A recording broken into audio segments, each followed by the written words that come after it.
Welcome to another St. Pete by Night production. The following is rated for mature audiences and may contain graphic themes that will be distressing to some viewers. As always, we recommend you ensure the safety and well-being of yourself and those around you at all times. Viewer discretion is advised.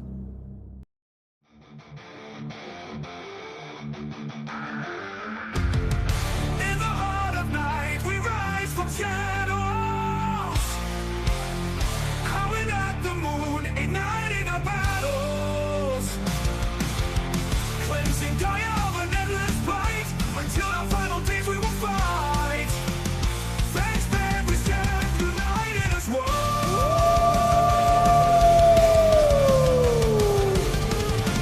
Evil spirits lurking with horror and dread. Little light leads us where the brave dare tread. Glory and honor, wisdom in our hand. Together we rise, take our final stand.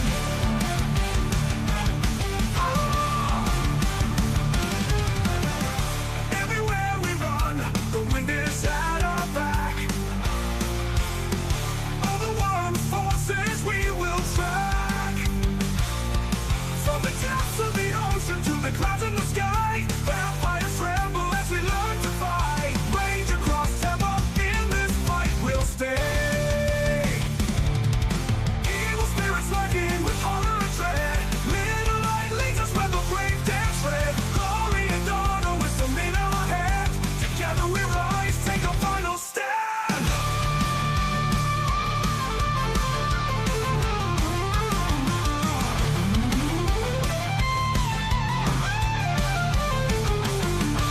Rage across Tampa, in this fight we'll stay. Everywhere with the pack, let the night be our guide. In battles of honor, we shall never hide. Rock will never hide.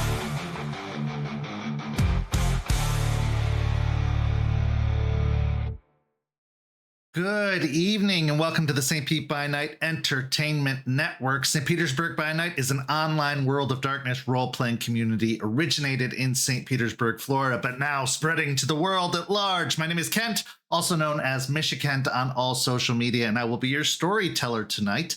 And it's Tuesday night, and you know what that means. It's time for Rage Across Tampa, our Werewolf the Apocalypse 5th edition chronicle set in the city of Tampa, Florida, where the Sept of the Evening Star attempts to combat the forces of the worm, both spiritual and physical, but it's going to be expanding beyond Tampa pretty soon as the members of the pack may be dividing temporarily, but we'll get into all of that very, very shortly. Go follow St. Pete by Night on all of that social media you see listed down below, and come join our community by following that Discord link where you can join more than 150 members of the World of Darkness community as they play games, start games, create games, and discuss games. And you could be one of those people if you aren't yet. So sign up at that Discord link down below. And while you're signing up for things, why not sign up for the Ko-fi, where for as low as $5 a month, you can get access to all kinds of behind the scenes featurettes and special extras that we give to our Ko-fi members exclusively. And that could be you. So head on down to the Ko-fi and sign up. And like I said, it's as low as $5 a month. And I assure you, we are doing everything we can to make it worth your while. So go sign up for that. Anyway, I couldn't tell this story if it wasn't for an amazing cast of characters and players. So let's go ahead and introduce those players now. Players, go ahead and introduce yourselves if you please. Hi, everybody. I'm Champ, Champagne, Emotep, whatever you want to call me, and I will be playing Aspen Wise, Philodox of the Silverfangs, and that's a deep cut for you youngins out there.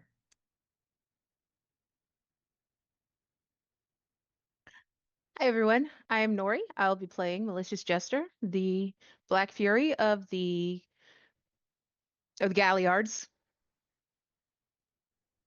Howdy do, how are all of you? My name is Nick. I'm going to be playing Izzie, aka Entwined Smiles with Claws, the Auroon, child of Gaia, and I don't have a bit today.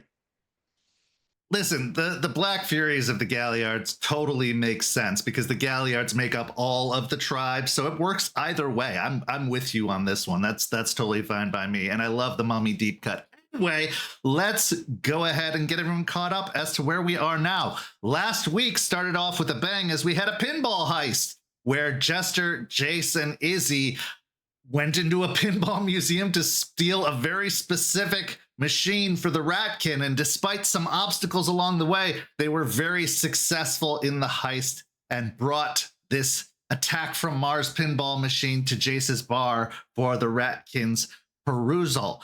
After that, we saw Aspen and Artie have a little bit of a heart-to-heart where they spoke about all of the stress that Aspen has been going through and how her desire to get out of bed in the morning every day has gotten a little less and less over the past few months. But after connecting, they were able to reinvigorate Aspen a little bit and give her a little bit more motivation and drive to move forward. And because of the big changes yet to come, she's really, really gonna need it. After the break, we saw Jace meet with Rat, where he got a little bit more insight, a little bit more perspective on what was necessary to find out why Iron Oath was in town rather than worrying about Iron Oath himself. What was the motivation for Charles to be called back to Vermont? All of that kind of helped Jace focus a little bit more and stop getting distracted by the here and now and thinking a little bit more long-term like Falcon does. After that, Izzie met with Eliza for the first time and got a newfound respect for the Stargazers after hearing firsthand what the difference was between the perspective that the nation had given and maybe the perspective that the Stargazers had had. And because of Eliza's continuing to fight and contribute to the fight, he saw that not all Stargazers necessarily abandoned the cause, even though they went around a different way of doing it. And finally, we saw Aspen and Jester and Charles sit down for a conversation to make a decision about what they were going to do about Iron Oath and how they were going to proceed. Aspen brought forth the information she had received about Charles's prophecy, destiny, fate, and so they had come to a decision that the three of them were in fact going to head up to Vermont to try and, one, keep the nation at bay for a little while from doing anything too hasty or drastic, and two, maybe to see if some change can be made within the old nation. But our story begins tonight with a bit of a request from a sept leader to their sept mate. Our first scene begins at the Split Helm, a popular gathering establishment for dock workers and bikers and blue-collar types, but also popular gathering establishment for Ratkin and Guru. Now, Aspen, you have made this a frequent spot, at least I'm guessing once a week or so. You'll drop in and see how Jace is doing. But something very important has brought you to the Split Helm on this particular day. Knowing what's to come, you have a very, very important favor to ask of Jason Thorne. So as you arrive, the bar is sparsely populated at this point. You came just early enough that most of the blue collar and docker types are not off shift yet. The establishment probably just opened or about to open. So as you make your way in, Jace, you knew Aspen has made this kind of her day of the week to stop by. So even though you have so many other things keeping you busy, you always try to be here around this time, if nothing else, to catch up with your friend and leader. Moses is in the kitchen.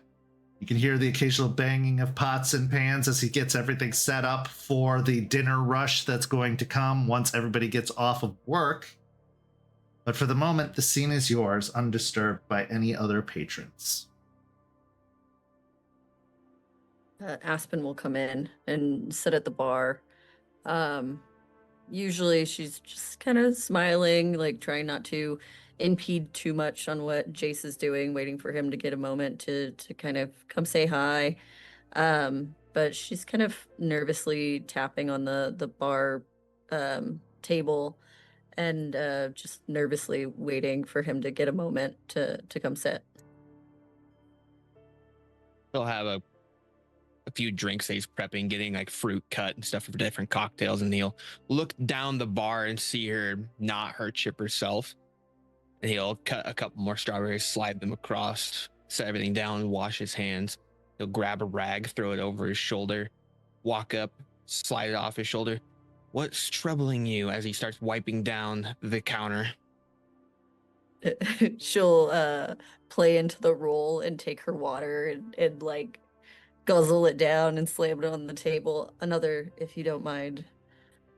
It's on the house, of course. He'll grab the glass and fill up the water, set it back down. So you have a very Perplexed. That's the word. Sorry, I had a couple. It's pretty early for that, but okay. It's fine. Yeah. I mean, I came to visit, obviously, but I'd be lying if there wasn't something on my mind. All right, you and Artie. No, I wouldn't talk to you about me and Artie. If there were Very rude. problems, you'd be the last to know. The last? The last? Damn.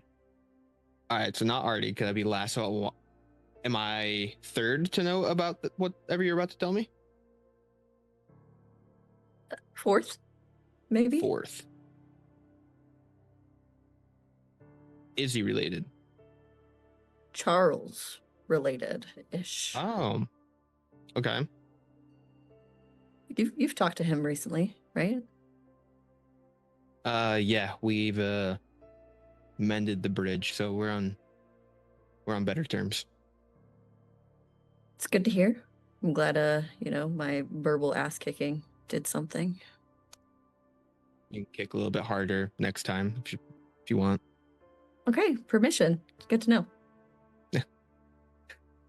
Well, what does Mr. Albrecht need? Well, he's got his mentor in town. I'm sure you know about that at this point. Yeah, I know about Victor Iron Oath Volkov, yes. And what he's asking for. Are you aware of that? Yes.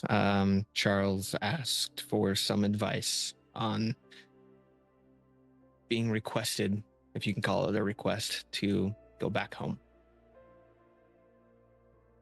Okay. Storyteller, there's not like people around. It's pretty No, safe you're to good. speak. Okay. Yep. Yeah, so after some talks with him and Jester and Artie, he's gonna head down there. I don't think That's his choice. I don't think there's another option. It's either kicking and screaming or without breath in his lungs, really.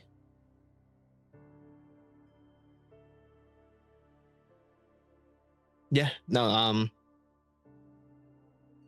think it's the only option that doesn't end in bloodshed of someone. I agree. And kind of puts a whole wrench in all of the other things we have going on. Because in the grand scheme of things, I say he's going to be leaving, but we're going to be leaving. We? Yeah. Because of the circumstances. I don't think he would go. Well, I don't think Jester would let him go alone. And I feel like I need to be there.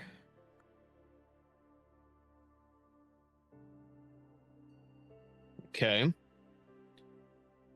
And okay. And because of circumstances that happened previously, we have an inn to get there, and that inn is Artie.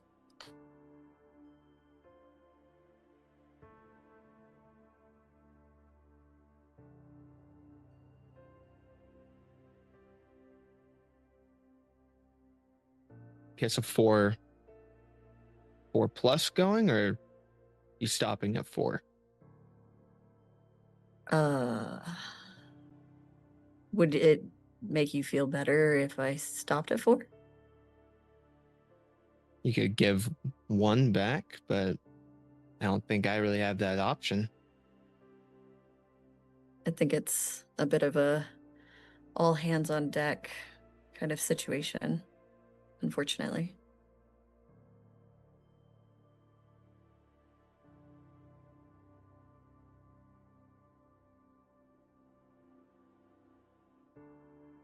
Who, as per tradition, usually you leave in a rune. Have you talked to him? Was he the third? You're the 4th. Yeah. So, I mean, it's not that I don't think Izzie is capable. I just feel like you know this place just as much as we do at this point. And I trust you. Whoa. Don't get too big of a head. Well, I won't be able to walk through doors if it gets too much bigger. How long?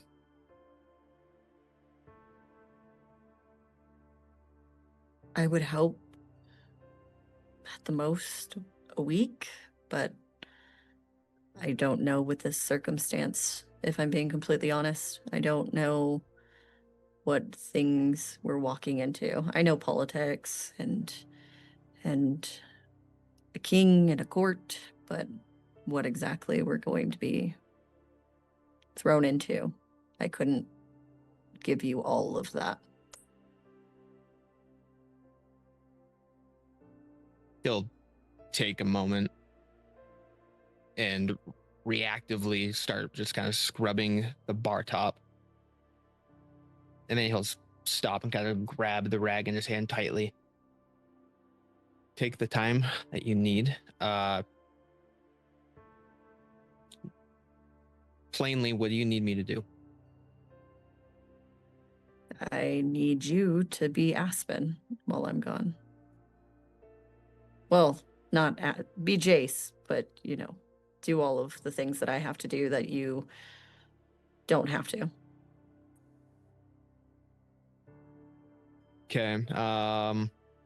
Well, I don't have to go to court, and I don't foresee that being too good on anybody's part. But yeah, I can try and do your job and do this. It should be fine.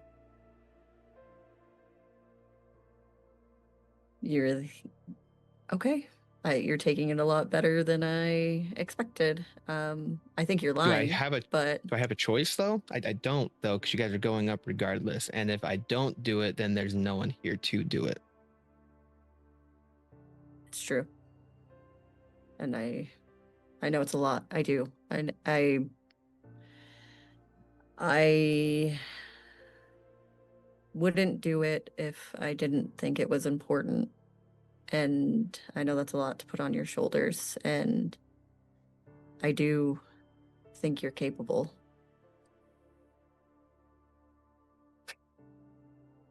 I don't know what you see, but I'm not necessarily leadership material.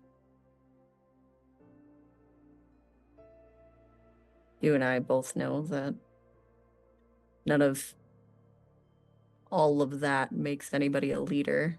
I mean, from what I understand, you led something recently, and led us through the dreaming.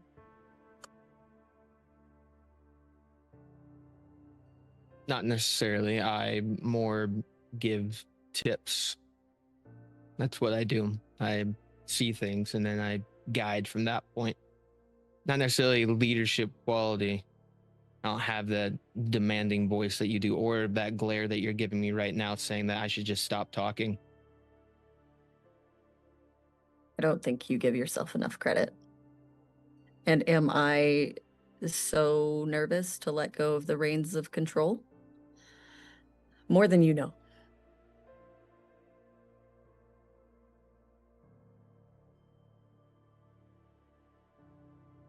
If you are up there for longer than a week, just keep me up to date on what's happening while you're there. And I recently had a chat with Rat. He gave me a little bit of a different perspective to look at. Why is Volkov down here now? And why was he sent and not someone else? And why is it so urgent? Yeah, there's a lot of questions there. There's a lot of questions as to, well, why the king is the way they are right now, and there's a lot to it.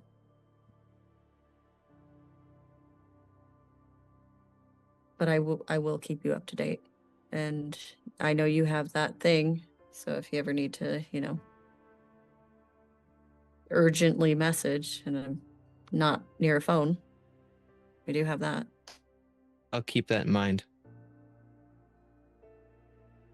Listen, I know there's a lot happening right now. So me putting you in this position is really unfair. Got those leeches, and then now new leeches, and a prisoner, and then we have a cult, and we also have the other group trying to open a whole new cairn, and that's a lot of plus Turtle. Can't forget about Turtle, which I know is a big responsibility on you. I know it's a lot. I do. I get it. But go ahead.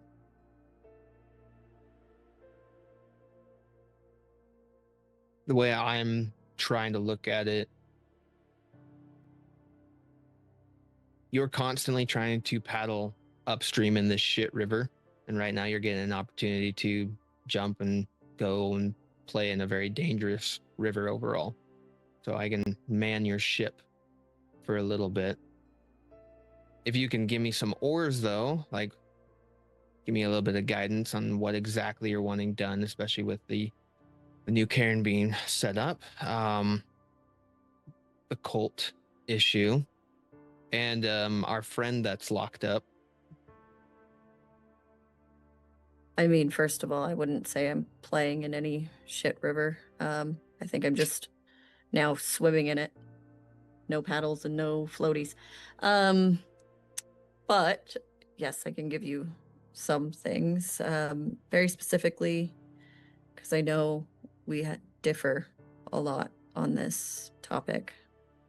But I need to know that you're not going to antagonize the leeches while I'm gone.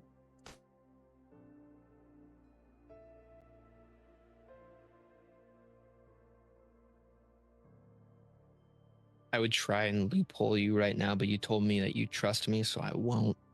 No, Aspen, I will not antagonize the leeches on either end, the ones that we have the agreement with, or the ones that are up in that big building. I'll leave them all alone. Okay. And I said I trust you, so I'll take your word for it. It's fair. As far as the prisoner goes, I say, well, you're connected to Skeeter, and that's kind of the connection between the two. So I wouldn't push for any communication. If that comes to you, then I say let him sweat a little bit. Fine by me. I'm assuming they're being watched over still constantly. The prisoner, yeah. Yeah. Okay. I think leaving that to Stakes and a little bit to Eliza, I think would be your best bet. So that's one thing that you have less to take care of. But if it does come down to it, I am a phone call away, but I would just let him sweat it out for a little bit longer. Easy enough. Out of sight, out of mind.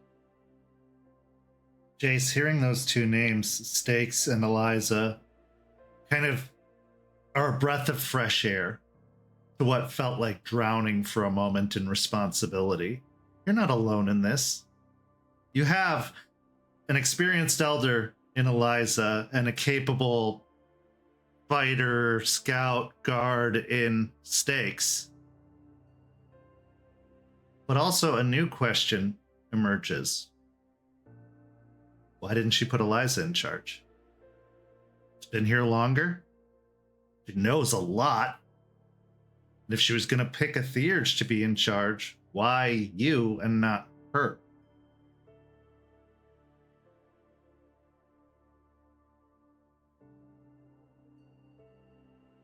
No, I think Stakes will do a good job in Eliza. But with that being said,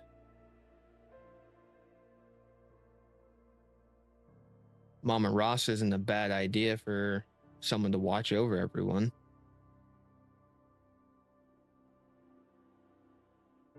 I agree.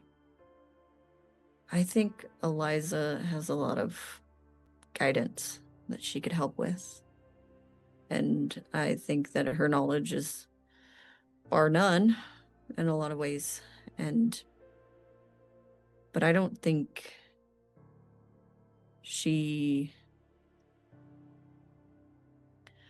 her expertise are elsewhere. I've seen you in combat. I've seen you in decision making. I've seen you with spirits. I've seen how much you've worked in the cairn and out of the cairn and with the others. I just think if anybody is going to do it and thrive, I mean, there is, don't get me wrong. Again, don't get a big head. I'm still super nervous, but I think you can do it. I think you should be the one to do it. And also, if I'm being completely honest, Eliza's going through her own stuff right now that I don't quite understand. And that could be a liability. Yeah, I've been meaning to talk to her about whatever she's dealing with. But okay. I'll make it work. I'll make sure you don't lose another Karen. Thanks. Yeah. And then as far as Fenris goes, I'd say with the pack so small right now, I wouldn't actively pursue. But you know how to defend. You know how to keep the cairn safe. How to keep the Hellhound safe. You also are going to have to probably do meetings with them potentially because they do like to come and talk about things. But again, you do have Eliza. Eliza's good at that too. If you want to push them off for a little bit, Delegate. it gets Yeah. too overwhelming. I'll have Eliza, myself, and Delphine after you all leave. We'll talk to the guardian spirits about a little bit extra around the area, just since a lot of our big hitters are heading out. Just an extra precaution. Gotta talk to Delphine too. And you have Izzie as well, you know. One of the things I know for sure about Isidoro is that he cares to listen to authority and people in charge. So he'll honor that, and I know that. Plus, you guys have a little bit of a rapport, so Yeah, he's a good guy. We work really well together. We give each other shit, but we work really well together. I think that's a little bit of the love language in this pack, isn't it? Oh, not even a little bit. It's a lot. It's a lot of shit talking that happens here. Yeah. All right, so leave the leech alone. Don't antagonize Fenris. That one's fair. Let the one in the cage sweat. Anything else, boss? I'm going to talk to Izzie and make them worm foe in the next coming Whoa. days. So, yeah, that's your first. You're on the inside with that one too. Not the last to know.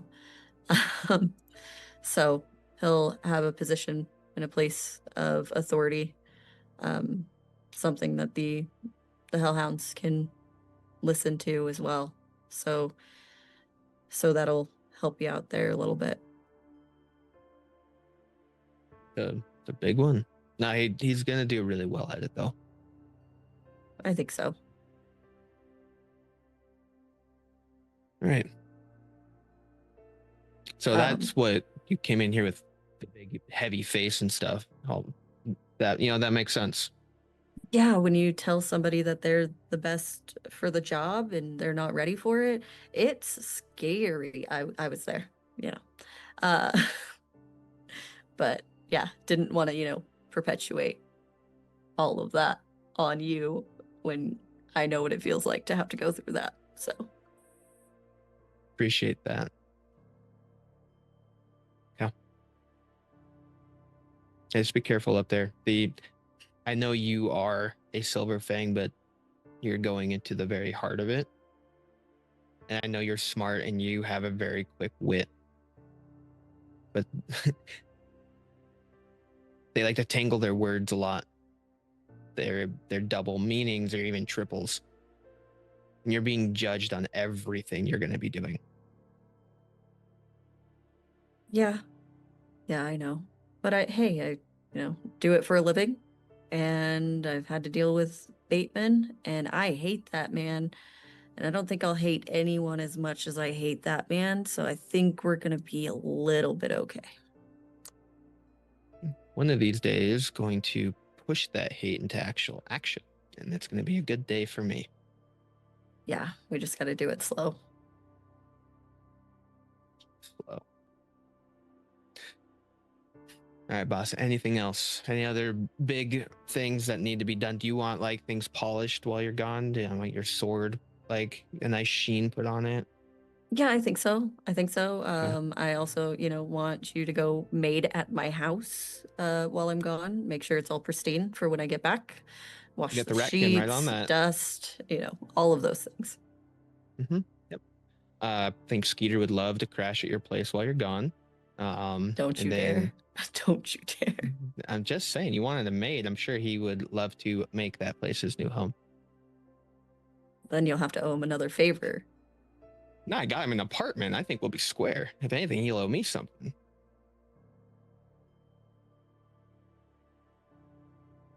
Just, I don't think I have to say it, but I think for my own neuroses, just don't do anything stupid. Yeah. I'll try and go by your definition of what stupid is and then adjust from there from how I think things should be done. Because you and I don't always see eye to eye on things. So I'll adjust from your perspective to match mine somewhere in the middle. Okay, I can do middle ground. Okay, cool. But are you just drinking water or do you want something else? You know what? It's been a weird several weeks. Make me something fancy. Okay. How do you feel about green apple? Love it. Yeah. Gonna go make her a green apple daiquiri. So as you're preparing the drink, Aspen, at least a little bit of weight is off your shoulders. He took it way better than you expected. You know he's going to have capable help. Eliza's proven herself more than capable, even under duress. Stakes is, well, stakes. And then there's that unspoken element that you're still getting used to. Turtle. Turtle stands for defense. Could be a very useful ally in all of this. Kind of like Artie said, no matter what, the Cairn will still be there at least. Which is both a blessing and a curse. What's going through your mind as Jason makes your drink? He did take it a lot better than she expected, so that is a huge relief. Because that is a burden that not a lot of people want to bear or can bear. But she's known Jace long enough, and they've had their squabbles and back and forths, but she trusts him, and she does see him as a capable person. Someone who knows when to push and when to pull. Sometimes he pushes the boundaries a little bit too far, but I think he will respect her words. So she thinks that he'll respect her words, and that makes her a little bit more comfortable. But there's always going to be that little bit of a mom who leaves her kids home alone for the first time. That feeling where you're going to want to check on them constantly and call them, and you have to stop yourself every step of the way and just trust them to make the right choices. And that is a hard thing to do for the first time. So there is always going to be that little bit of anxiety before leaving, after leaving, and otherwise. As a parent, even a hypothetical one, it's always difficult because that is precious cargo. That is important. And for a leader, it's even more so because it's not just every single person involved. There are quite a few. It's the idea, the mission, right? The new nation. What Artie said is true. Yeah, maybe the Cairn will be fine, but if there's no one to live in it, there's no one to be inspired by it, there's no one for it to protect, it's just an empty shell. It will go dormant once again. Jason, as you're by the blender, mixing up the green apples, fresh green apples, all nice and diced up, what's going through your mind? He's scared. His hands, like his back is turned, but his hands are shaking as he's trying to prepare this drink. Everything that has been said, he's processing and pushing through all these responsibilities. He's now has a lot of people's lives that has complete control over, and if something happens, that's on his shoulders. He knows that it's a job that Aspen wouldn't ask him lightly, and the fact that they're going to do something for a pack member that he does care a lot about helps with that. But he's terrified with the what ifs that could happen. Like the leeches breaking their agreement, the Get showing up. But he's trying to hold himself together as he's making this drink to show a strong front for Aspen, so she doesn't have any worries heading into a place where it's more dangerous there than it is here, and it's even part of the nation. So he's trying to put on a strong front, making this drink, trying to push all the emotion down for right now as he starts blending up the green apples. There's a term that people like to use called fake it till you make it. And that's all well and good in situations like a new job or certain responsibilities. speaking from experience, being a good parent. But when it comes to leadership and the lives of others, carrying the whole mission in your hands, giving them something to come back to, something stable, makes sense that it'd be terrifying. That's a whole nother level of faking it till you make it. Can't fake that. It's either in you or it's not. And if it's not, damn sure better be quickly. As you're looking at the ice turn into that green color, the green apple, when you pick up the pitcher off of the base, behind it, sitting on the counter, the small green jade turtle figurine. For a moment, just a moment, you feel your hands steady. Feel a confidence wash over you that it's going to be all right. You are not alone. You are capable. You can defend this place against whatever comes. We now transition to our next scene. Our next scene takes us to the Armature Works, a popular gathering location for kind of clandestine meetings or first-time encounters. And in a way, this is a first-time encounter, at least one-on-one, between two members of the Sept. Isidoro and Artie. Now, Izzie, what's brought you to this meeting with Artie? What has you wanting to speak to the Glasswalker?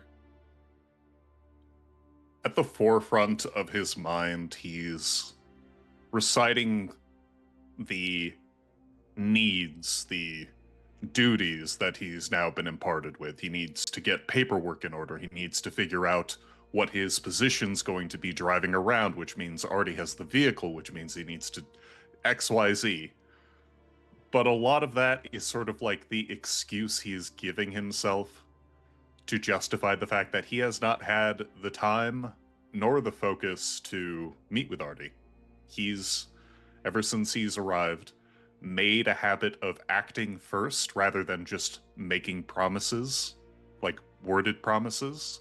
And so now that he's actually getting around to chatting, it almost feels like to Izzie that he's embarrassed because it feels like he almost ignored him, which he's trying every which way to make it seem like that has not been the case. But I mean, there were bigger fish to fry, and the way that social circles work, Artie's kind of the last plate to come out.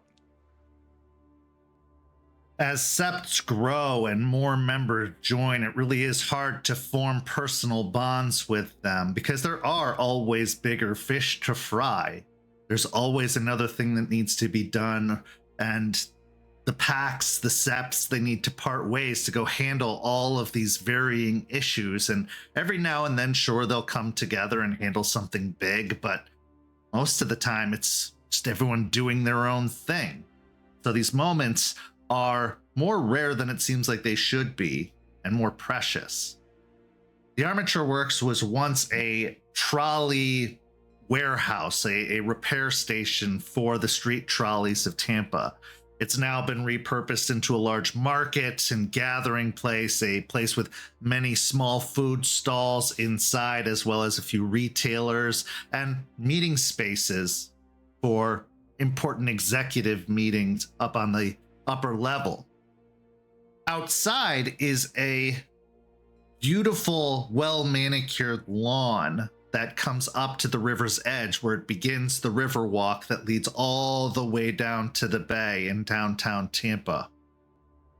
There are people sitting at various picnic benches or sitting on the grass on blankets that they've laid out, or just simply walking down the sidewalk. And as you arrive, you can see at one of these picnic benches, Artie sits with his laptop open, typing away, seemingly blissfully surrounded by the city, as many Glasswalkers are in these situations, really tapped in rather than in the more remote location of the cairn where you're almost cut off from the Weaver almost entirely in a situation like that.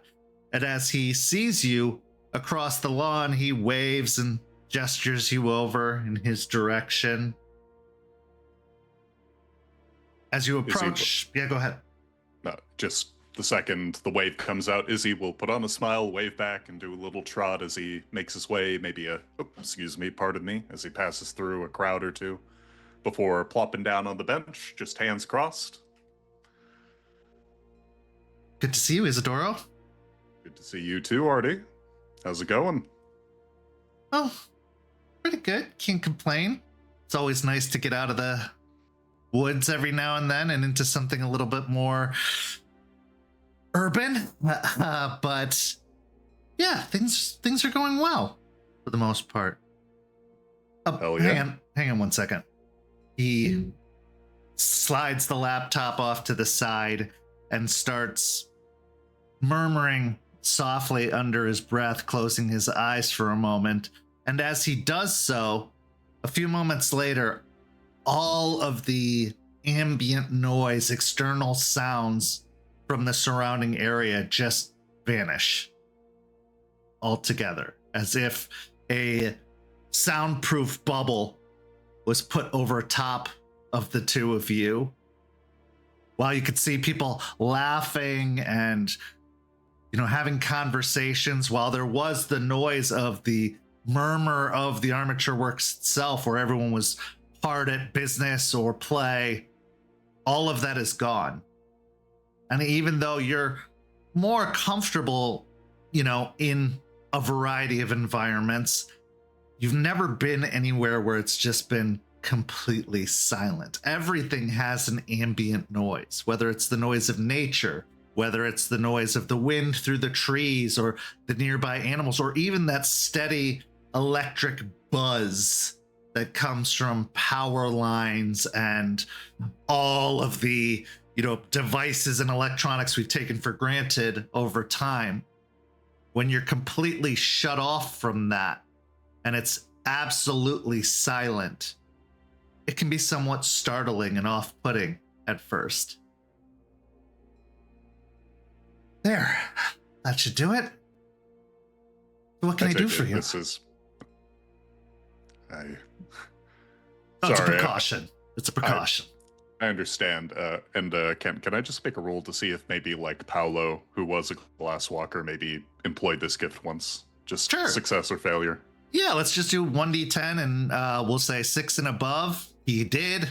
5 and below, he did not. He did not. I got a 4. Izzie will be a bit apprehensive, obviously aware that this is some sort of right or gift, but he gets a little nervous as he goes, it is... I think I can hear my blood? Is that normal? Yeah, you get used to it. You get over it eventually, but the first couple of times I experimented with it and started working with it, it was extremely uncomfortable for sure. But no better way to fill the silence than with conversation. Oh, okay. We'll have a lot to talk about then. Yeah, we already said hi, how we're doing, and all that.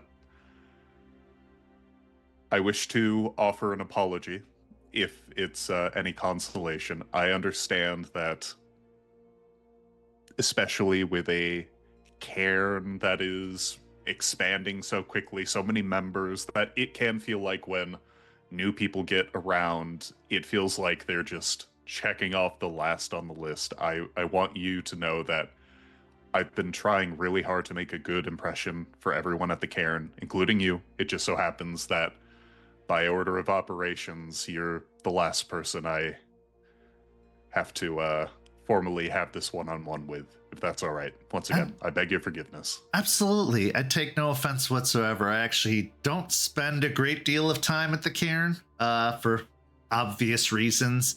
But also, I get it. One, you've been carrying a backpack full of bricks on your back for the past, 3 years, was it? Yeah. On top of that, this place is extremely unusual for a multitude of reasons. I mean, Tampa, Florida alone, it's not just a reputation, it's a truth. It is a melting pot of weird and strange and unusual. It's bizarre, and all of that, not to mention facing your past head on, can be jarring and throw someone off their game. And let me tell you from firsthand experience, unless you, I don't know, hypothetically were to kick a packmate down to the ground and then challenge the leader of the sept, just out of hand, I think your first impression isn't going to be the worst any of us has seen. Yes, that all happened, by the way. There's no hypothetical to that. I didn't want to say. I will say this much. It could have been a lot worse, and a lot of the people who we know now, namely Terrence, prepped me for making sure I didn't do something that I would live to regret, or wouldn't live to regret, I guess, in the worst case scenario. He prevented me from doing something stupid. And I think we're all lucky for it. Yeah. Too often do these matters have to be resolved with violence. That's been the go-to for the nation forever, honestly. And I get it, because it comes from the more feral instincts and the lack of advanced communication that wolves had.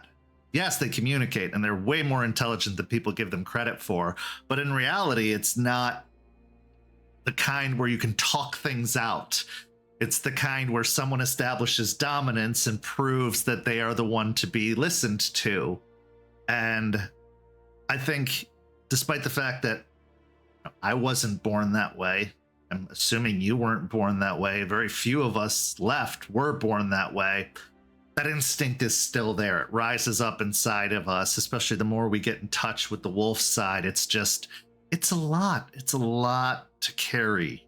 And I just, don't beat yourself up too much about it. One, it's everything you've been taught. Everything you've learned is how do you handle grievances with challenges and fights and dying gloriously in battle. It's the only way these things get resolved in the old nation. And that's probably why the old nation has struggled as much as it has. And I kind of pity everyone who's had to go through that and had to have that experience. I mean, yourself, Jace, many who've come down here have known no other way, and it's been a learning curve to get used to this way of doing things. And there was one point where I was really envious of anyone in the nation. For the longest time, I was basically the only guru here in Tampa. I mean, Eliza was in the depths of Hirano. Ryder had snapped and gone all hoglosky and kind of antisocial, and I changed on my own, by myself, with no one else to teach or show me the way. And eventually I found out about the nation and found out about all that, but I wasn't willing to leave home. This is my home. Tampa is my home. It's where my brother and mother are. And I will never, ever leave, because where else would I go? This is where my heart is. This is where my responsibility is. This is where I want to be. And sure, I'll go on trips other places, but this is where we're needed most. So yeah, I was envious of the social aspect of the old nation, but the more I've come to learn, especially seeing firsthand a lot of the anger and resentment and frustration that members of the nation carry, kind of glad I dodged that bullet, because I like being witty, joyful, and having a personality that isn't seethed with rage. And I think that having an alternative is important for our success. That this place can be an alternative that can teach a different way, that can provide new opportunities. I think it's something that's been long overdue for the nation. What worked before doesn't work anymore. We're not fighting on the frontier of civilization. Civilization is here and for the most part has won.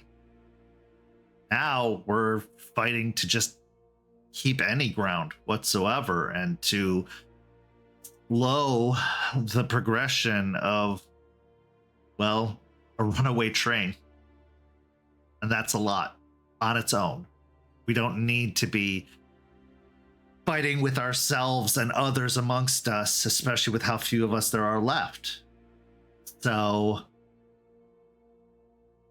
yeah, I get it. This is all a very verbose way to say, I get it. I get where you're coming from. I get why it's unusual, and I get why you came in the way you did. So you don't have to apologize to me. And honestly, you really don't have to apologize to anyone, because in the end, you made the right choices. You stood up, you said your piece, you expressed your frustration and disappointment, but you did it in a way that wasn't damaging. Maybe to your reputation to start, but there's plenty of time to make up for that. There's plenty of time to change that. Yes, you can't have a second first impression, but a first impression doesn't define a relationship. It's just the starting point. Like, if you think that you had a very interesting first impression, Aspen and I met in the back of an occult shop, and both of us didn't have dedicated clothing, so we showed up stark naked. A classic. And you'd think you'd get used to that being a guru long enough, but it's still jarring, and Aspen wasn't comfortable with anything being guru at the time. And yeah, I mean, but look where we are now. I'm gonna marry that girl, and I couldn't think of anyone else I'd rather follow into the future than her. So if first impressions define a relationship, that wouldn't be the case. We'd probably avoid each other and, be casting glances askance and trying not to be alone in the same room together. Well, let me tell you, we are alone into the same room together a lot, and it is not uncomfortable. Good to know.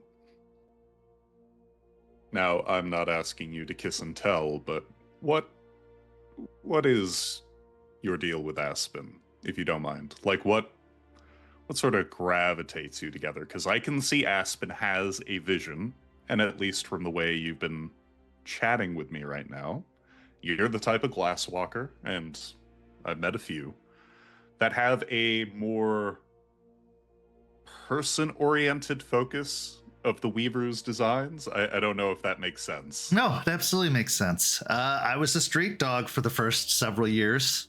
I spent most of my time just surviving in the streets, trying to eke out a living. I mean, after my mother had passed and my first change, I had to do whatever I could to survive. I'm actually surprised I wasn't a bone gnar. In fact, I've often claimed to be in mixed company just to avoid judgment. But I saw her when we first met.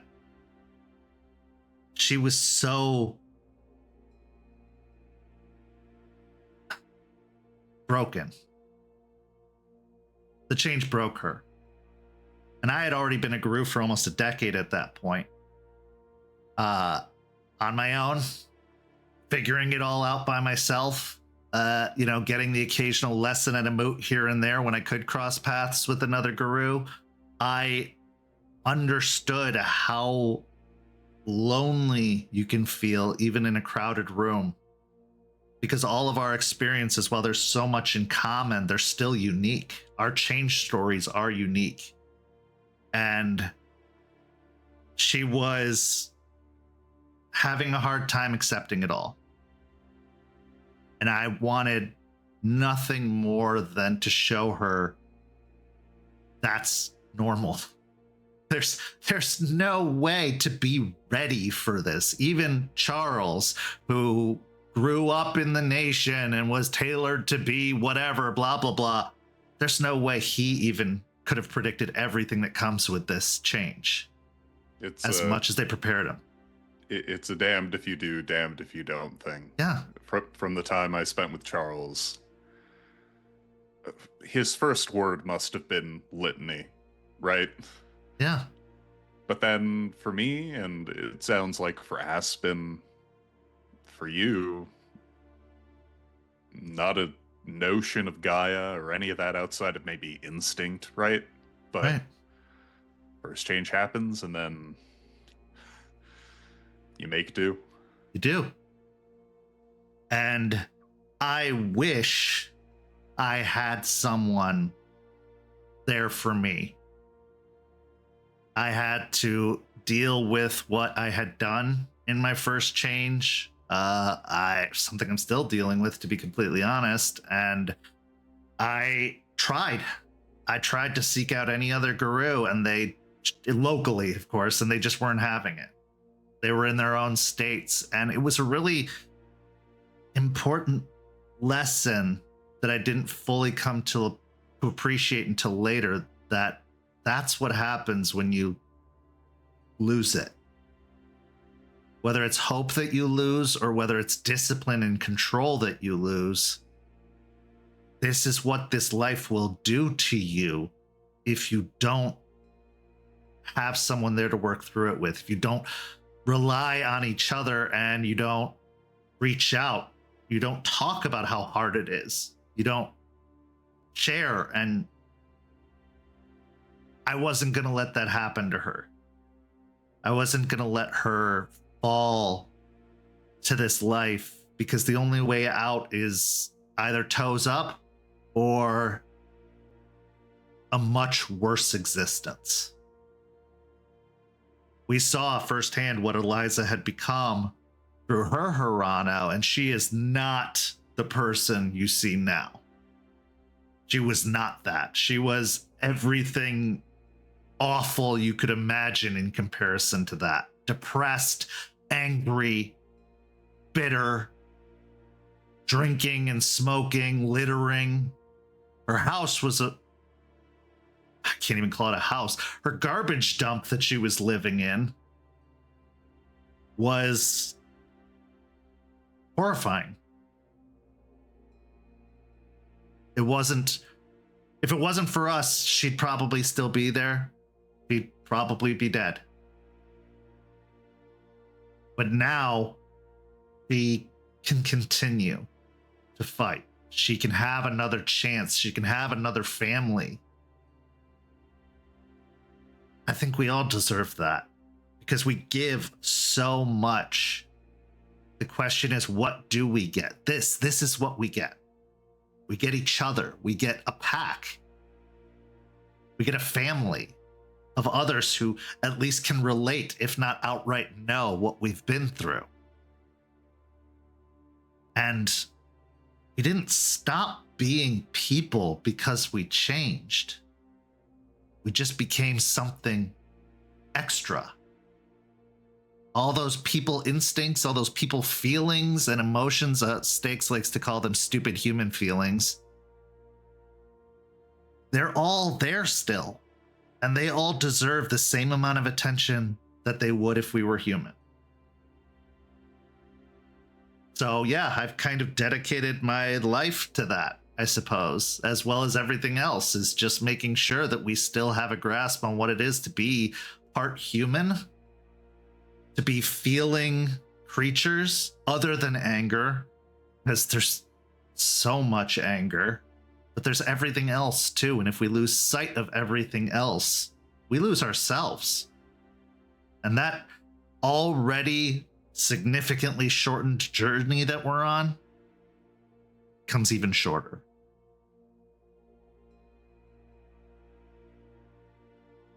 As Izzie listens to Artie, there is a strange memory that surfaces of him just listening to his previous packs as they talked about their latest mission or what they're doing, what they're eating, how they're feeling, and him not really having to talk, to just listen and be an ear.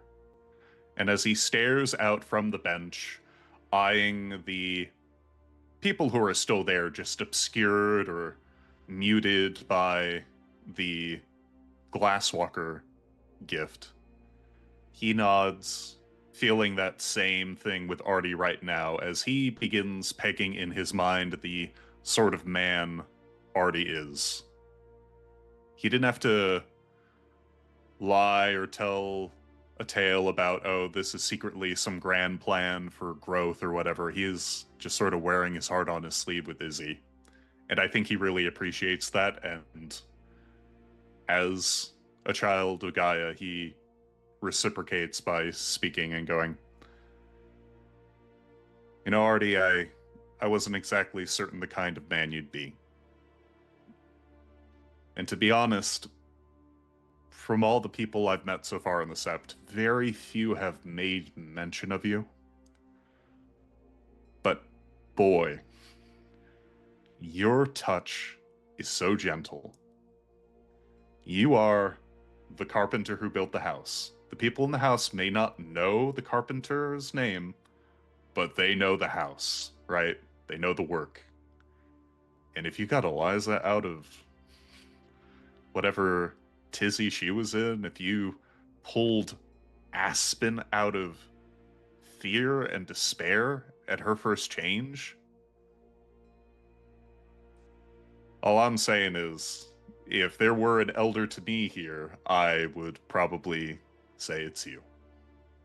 I appreciate that. I can not take any, or not, definitely not all of the credit for getting Eliza out. That was a pack effort. In fact, I'd say it was our first real pack victory, like overwhelming victory. But I'm the guy in the van. Victory. That's been my job. That's always been how I've viewed my best way of benefiting this pack. I'm not a great fighter. I don't go out in the field and take on the forces of evil head on. I'm behind the scenes, and I'm okay with that. Every Arun needs someone like that. Yeah. Every guru needs someone like that. Someone who's watching their back, someone who's got the eye in the sky that's paying attention, because this is a modern world. To try and deny anything like that, to try and pretend it doesn't exist or avoid it and fail to embrace it, is to fail, period. There isn't enough woods left for us to all be running around and, being primal and feral and predatory. We need to Not hunt unless in we're a modern going- age. Not unless we're going to the reaches of Canada or Alaska, right? Even those are becoming fewer and fewer. Yeah. So yeah, they may not speak of me often, but I know they think of me and feel of me. And it's great. I don't care about recognition. I don't need renown. I didn't even know what that was for like 4 years. Oh my god, you really weren't in the nation. No. Okay. No, because the nation had given up on this place. And honestly, if I take offense to anything that the nation's done, it's that. Because how is this not part of Gaia? How is Florida not part of Gaia? It is. It's one of the biggest states in the country. And you're just going to tell me, well, we lost that one. Other priorities first. Like, no, fuck that. This is my home. This is the home of millions of people. and animals. You don't just abandon that just because you took a big hit, a big loss. You keep fighting. And I know resources are thin. I get it. They're stretched out. But don't fault or judge those who still try. Don't look down on them. Give them whatever you have to give, even if it's you and Terrence and Jace. That's all we've needed. We didn't need their armies. We didn't need their support. We work with what we have, and what we have is amazing. Is more than we ever thought we would have. When Aiden and Aspen and Jester and Joseph and myself got together, it was literally the 5 of us against the world. Now we have this amazing sept full of potential and growth and change and possibilities. And yeah, the nation has taken notice and they're starting to butt their head in and their interests in, but this is our win, not theirs. They don't get to take credit for it. They don't get to claim it. They don't get to come in and tell us how to do it, because if their way was right, why are we losing?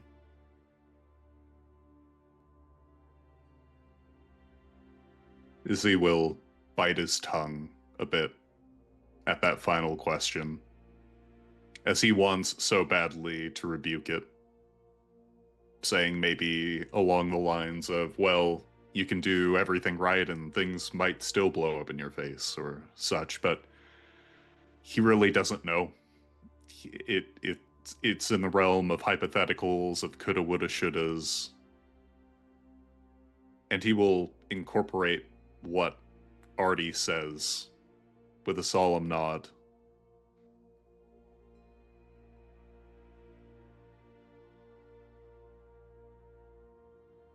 All that's to say, things aren't perfect here. We had a lot of problems and a lot of growing pains to figure it out. Aspen and I even had to be separated for a while because I had lost her to grief and was having a hard time reaching her after Aiden had died. Aiden is our first previous Arun. And her best friend.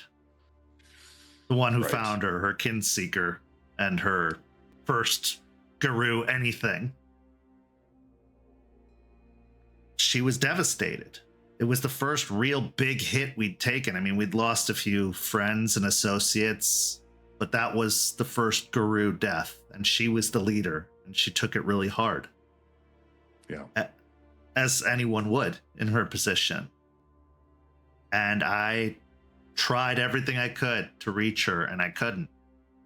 Which was hard for me because I pride myself on being able to break through those walls and touch base with people. But I realized I too wasn't dealing with his loss well.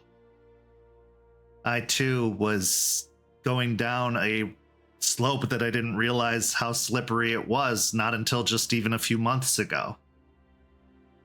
So I left and I traveled the nation.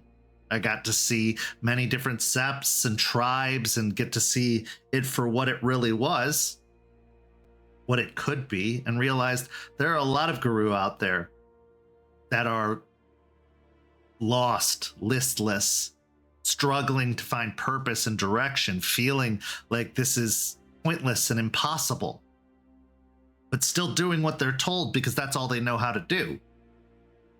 Running themselves ragged, dying off one after another after another. And I worked on myself a little bit. I got a degree in social work. Hey. I mean, how much of it is legitimate? That remains to be seen, but you know, paperwork is paperwork. According to the state, right? It's legal. Yeah. Yeah, that's all you need to say. Then I came back and I think partially my absence is what she needed. Sometimes the best thing you can do is just not be there. Is to let them figure it out, is to let them lean elsewhere and realize the things they're taking for granted. And the day I returned, we got engaged. And we've never looked back since. There is hope in this life. You just have to redetermine what success is. The ignorance of being human was blissful in its own ways, but it was rife with its own problems that we don't have to deal with, like sickness. And I mean, aging comes slower. I've learned from this life, and we can recover from being run over by a fucking cement truck. Living is hard. But dying gloriously, that's a lot easier than it looks. Because dying in its own way, small, but is giving up. There's nothing wrong with running and living to fight another day. There's nothing wrong with choosing another option other than combat. Because your last fight is going to be your last fight. There is no helping out after that. There is no more contributing to the war or saving Gaia. It's over. So who has to rush towards that? Who would rush towards that? Someone who doesn't want to do it anymore. And to those people, I say, why? That's what needs to be figured out. That's what needs to be rooted out. And that's what needs to be remedied, because there's so much still to fight for. There's so much to be gained and so much left to experience. You don't need to go headlong into being Guru and into the war. You have to make it mean something. Aspen makes it mean something to me. Jester makes it mean something to me. You make it mean something to me. Because you're all my family. And family means a whole hell of a lot to me. It did before I changed, it does after I changed. You give me something to fight for, and you give me something to hope for. Maybe all of us need to remember that. We're not alone. The fight isn't over.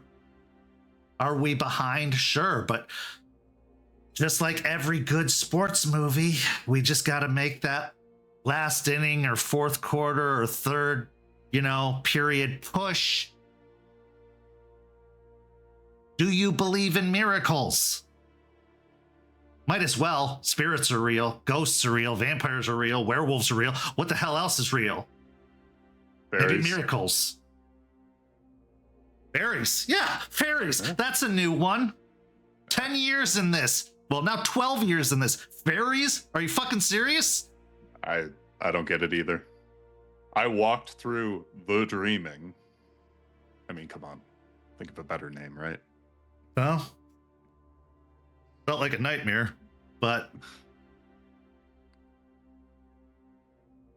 point is, isn't this better? Isn't it better to have another opportunity, another chance, something to fight for,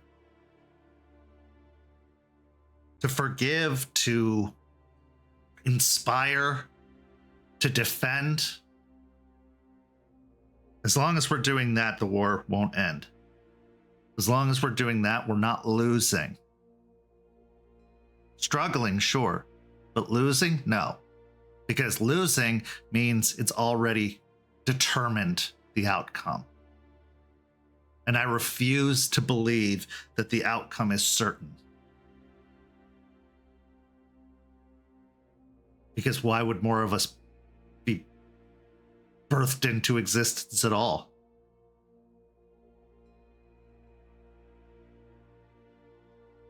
As Artie goes through just so much of his history, so much of his motivation and his philosophy on being a Garou in the nation, Izzie at times feels like he is a butterfly pinned to a wall with how succinct Artie's examples are of a Garou who, without any notion of companionship or friendship or what have you, left to the whims to go and die gloriously. Sounds familiar, but Izzie just can't place a name on it.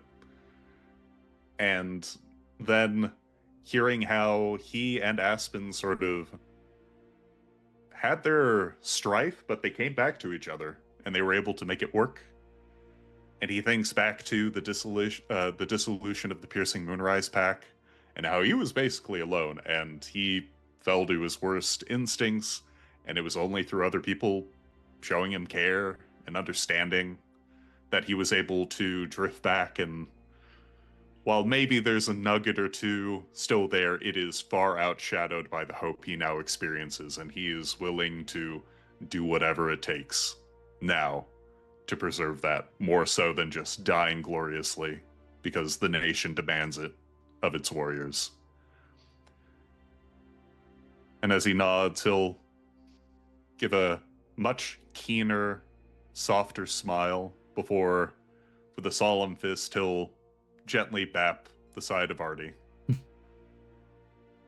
You're a good man. I'm just a man. I just make decisions I believe to be good. And one of those decisions I've made is to be grateful that you're here. I'm grateful you're here too, man. Well, for a little while longer. Got a vacation, I guess, coming up. Doesn't feel like a vacation. It feels like work. This life is more the vacation for me, but just be sure to pack all your favorite ties and get your suits ironed. If you're going up to Vermont, they're going to be expecting some primo Silverfang nation chicanery.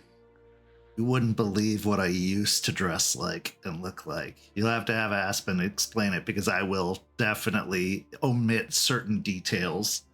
Okay. Dreads, hoodies, the works. If you want to give me ammunition to bug you with for eternity, I will not oppose. I wouldn't have it any other way. Speaking of which, he actually turns the computer towards you and pulls out a little webcam that he sets on top of it. He then reaches into his bag and pulls out this tiny little printer, and he says, "Smile." Izzie will sort of try to adjust his top a bit before giving his biggest, like...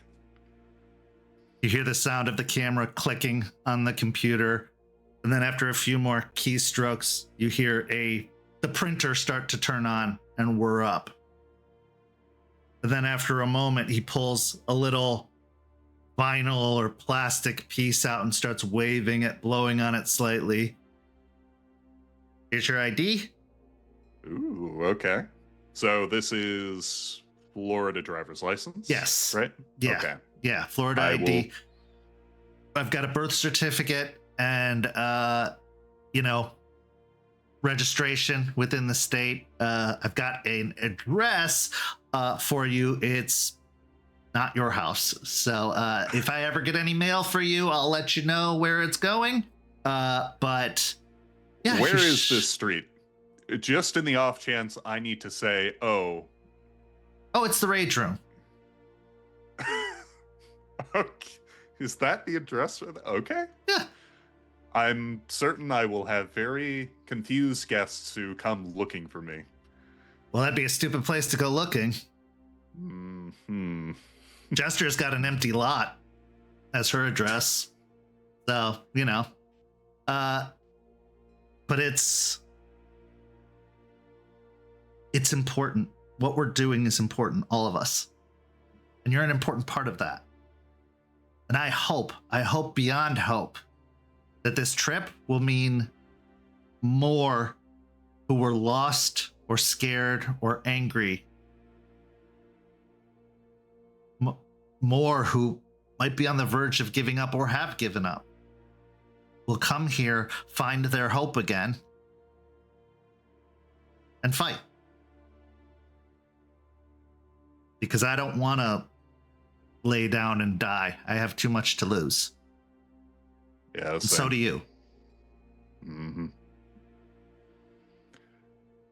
You can go ahead and take 1 dot in mask if you don't already have it. If you do have 1, then you can up it to 2.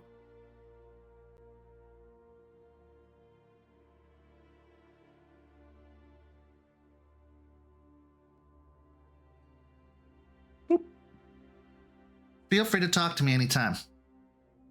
I've become that guy for a lot of people, and I love it. That's how I fight, is keeping you in fighting shape. Not the muscle way, but, you know, brain's a muscle too. Heart's a muscle too.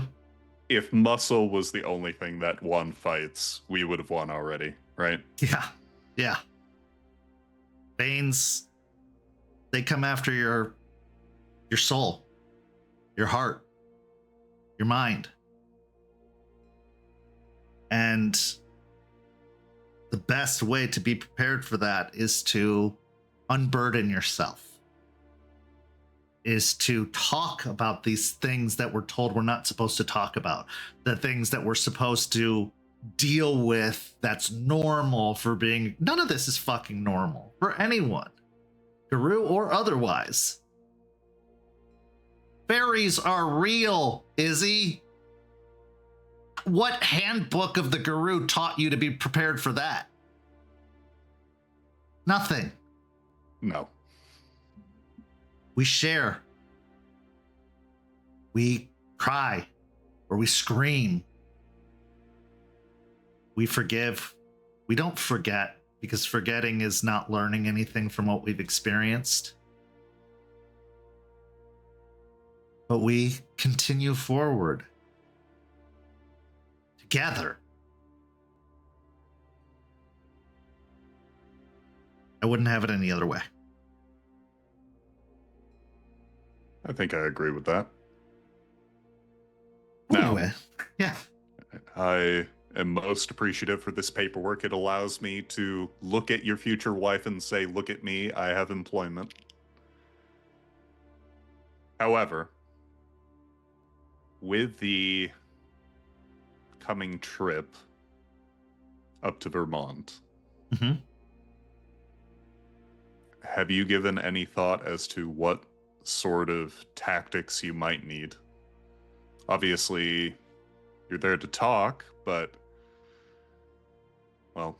Well, I actually did some work for them when I was on my walkabout and secured an invite up there for an audience. I'd originally got it for Jester to go poking and prodding in Charles's history to see if she could find out some of the things he wasn't saying. But now it seems like it's become even more valuable, because maybe it's a chance for us to make some moves, get a little bit of that support that we would love to have but don't need, and maybe change a few minds. But I've seen what it's like there. It is intense. It is very buttoned up and political, and I have been prepping myself for ever since I met Charles to be just meeting an entire building full of Charleses. And There's no one quite like Charles, I think, but there are a lot of bad copies of Charles that I do not want to meet ever again.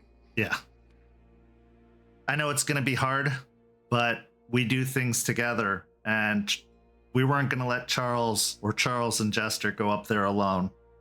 And so Aspen is really good at the political thing. I think she'll do a bang-up job of at least keeping them at bay, if not starting to change their minds. I mean, hell, she's really good at changing minds. Look at all the Pharaoh around this place. They hated our guts when they first show up, and now they're going into battles with us and feeding information, and just... she astounds me still 2 years later. And I think, I don't know if we could have done it without her. And I think she's going to be the change that's necessary to lead us into a hopeful future. She won't do it alone. She would never claim to, but every spear needs a tip.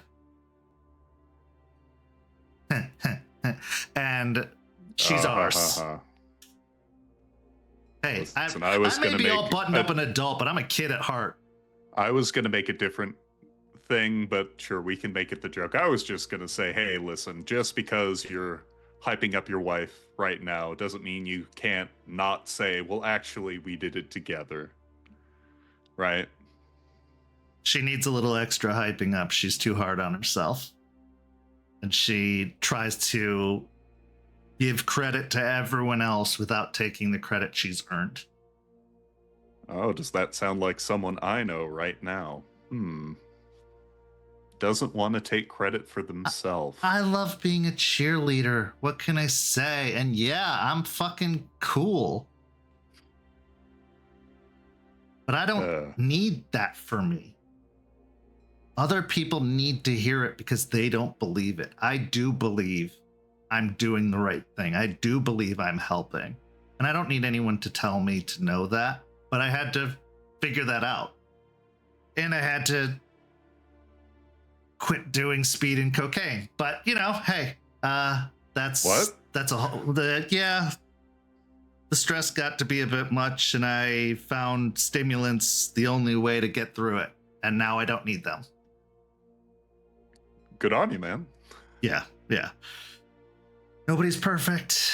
No matter how much they'll tell you they are, or try to show that side of them. We all have our issues. So if yours is a bad first impression or resentment over a really difficult past,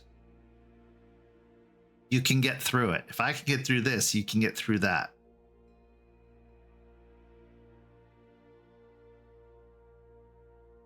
Yeah. I think we both can. Yeah. Just keep doing what you're doing. There's no more apologies to be made. Now it's just time to be there. Stand up, be there, do the thing. We've all gotten past it already. None of us are still holding a grudge or casting weird gazes your way. We're all on to the next thing. So get with us. Catch up. It's very kind of you to say, but... Well, it's true. I've talked to all of them, so if you think anybody's talking shit behind your back, they're not. I don't think it's other people at this point. I think it's just me. Yeah. And that's the people the I hardest used critic. to know that aren't here. Yeah. But yourself, you're going to be the hardest one to convince. But speaking from somebody who's known you officially for like, what, 15, 20 minutes now? You're pretty great. Oh. Careful. My second impression is my greatest secret. Ooh. All right. Yeah. What else can I do for you? Well, I've got this all set up. You want to fight? God, no. Okay. I thought I'd just ask. No, I'm good. I'm good. I'll watch you fight somebody, but no, I'm not. No. This face with these good looks? No, we don't fight. Listen, I am more than willing to accept that the nation has many things it needs to adjust for. However, warrior readiness is not one of them. Not on this Arun. I agree. And I also am ready when the time comes. Aspen and I broke the ceiling of an arena and dived like 300 feet down to the ice surface in the Umbra to fight possibly one of the more terrifying things I've ever encountered. So when we need to fight, we will. But if there's another option, you could ask her for that story. It was crazy. Does anyone else in the SEP know this? Jester. Or is this like a secret? Jester was there too. Hey, next moot, I'm going to ask for what's the coolest thing this guy did. And if it's not that story, I'm going to be even more impressed. Anyway, I know I might be away, but don't be afraid to reach out. I'll give you my cell phone number. I'm always in touch. I don't even care if there's very little connection there at fucking the seat of power, but you can get a hold of me. The Weaver and I were pretty tight, so. Thank you, Artie. I will be sure to keep you and Aspen and Jester and Charles apprised of any going-ons at the Sept. Good. Hopefully nothing happens during your absence, but I will be endeavoring to make sure that nothing does happen. You know what I mean? Let me tell you this. Things are going to happen. We are trusting you to deal with them. That's it. Don't put the cart before the horse and say, oh, nothing's going to happen. It's going to happen. This is our life. Yeah. Just deal with it in the way you know would make us proud. And I'm sure you will. That's all you got to do. Make us proud with what's going to come, because it's coming. And you have to be ready for it, not in denial of it.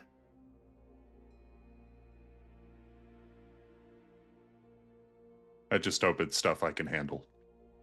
I know it is. You're a lot stronger than you know, and I'm not talking about in muscles. Thank you again for soothing my ego. Now, for this paperwork, I should let police officers gaze at it, but I should not let them run reports, right? Like, No, I they know can. it's It's set. As long as you don't get on Interpol's radar, you're fine. okay, because when Paulo did this, he said, hey, listen, it'll pass a vibe check, but if they start digging, it's going to come up with nonsense. Okay, so I'm safer. Got Yeah, it. you're good. You could get a bank account. You could get a background check. You could whatever. Just don't go overseas causing trouble, because a new that deed name entwines smiles and bank accounts. then you'd have to be a Glasswalker, and I don't know if you want to give up Unicorn for all that. I'm sure Unicorn would understand after such a powerful and wise teacher such as Artie. Artie, do you have a deed name? Just so I know. I gotta be completely honest, I didn't even know what that was for the longest time. No, I'm Artie, and I'm good with that. That is my deed name. Artie it is. We'll get back to it.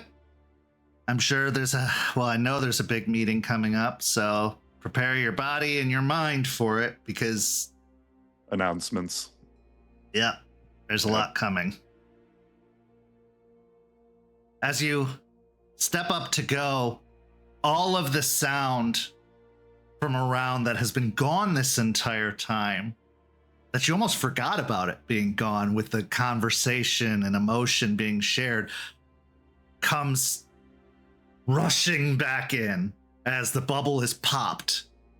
You can hear people talking. You can hear the birds in the trees. You can hear the rushing of the water down by the river.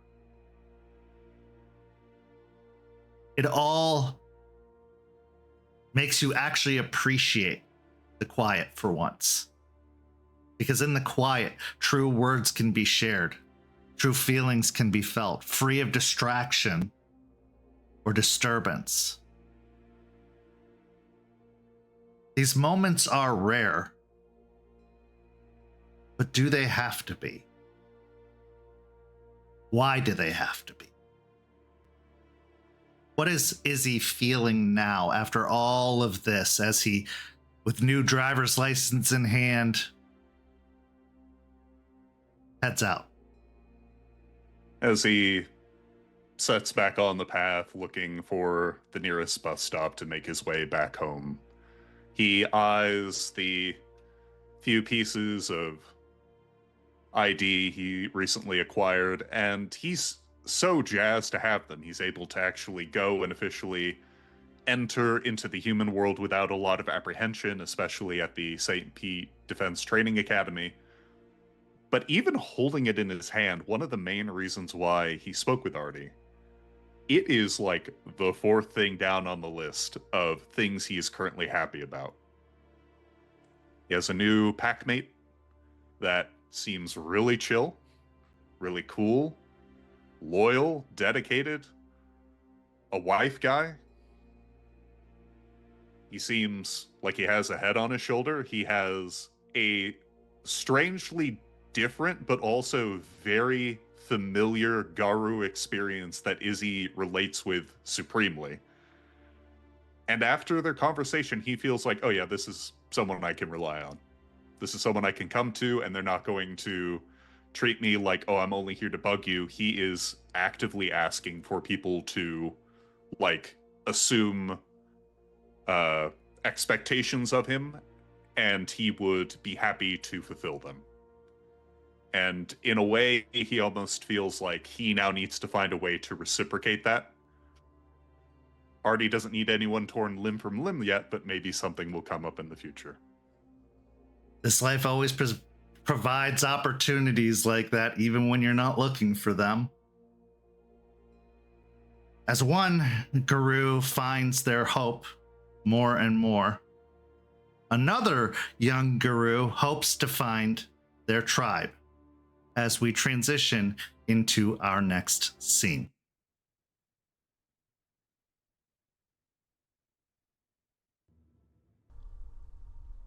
Aspen and Jester.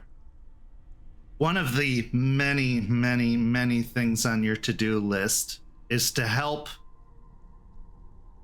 Larry find his tribe. Now, he had mentioned around the time of his first change that he heard a voice of a spectral woman claiming him. Now, Jester, this was a very familiar experience for you, as you too have been claimed by your patron. In the modern guru world, it's more of a choice, an exchange. They choose you and you choose them. Before, it was just who you were born into most of the time. Who birthed you, which Karen raised you, or Sept raised you. But Gorgon, she's a little more old school. She takes what she wants, what she knows to be hers. And when that is ripped away from her, not in glorious conflict, but by choice, her wrath is something to be feared. And ever since the memorial for Juniper, where she tore a headstone asunder, removing the marking of her tribe from that headstone, replacing it with the slashes of Fenris, the tension is thick. And this is going to be your first encounter within her own realm since. So to that I ask, to both of you present, what are you feeling walking into this situation? Aspen, for the first time, visiting Gorgon in her own home. And Jester returning, knowing that she is in a foul mood. At least last you knew. Aspen, we'll start with you, then Jester. Aspen at the forefront is to get Larry his tribe, what he needs to set out on his own guru path. And after, with everything going on and all that she has to take care of, she wants to make sure that Larry is not pushed to the wayside in any way, shape, or form, especially since her last kin seeking didn't go so well. She has a lot of guilt around that, and is that a little bit projected onto how responsible she feels for Larry, maybe a little bit, but also she really does care about Larry and wants to make sure he has his best foot forward. As far as being in the realm of Gorgon, she's completely out of her element, and she's used to having a bird squawk at her in the woods. That's how she talks to her patron. And so this is really out of her comfort zone. So she's letting Jess take the lead, and she is just gonna keep her mouth shut and less spoken to. Jester.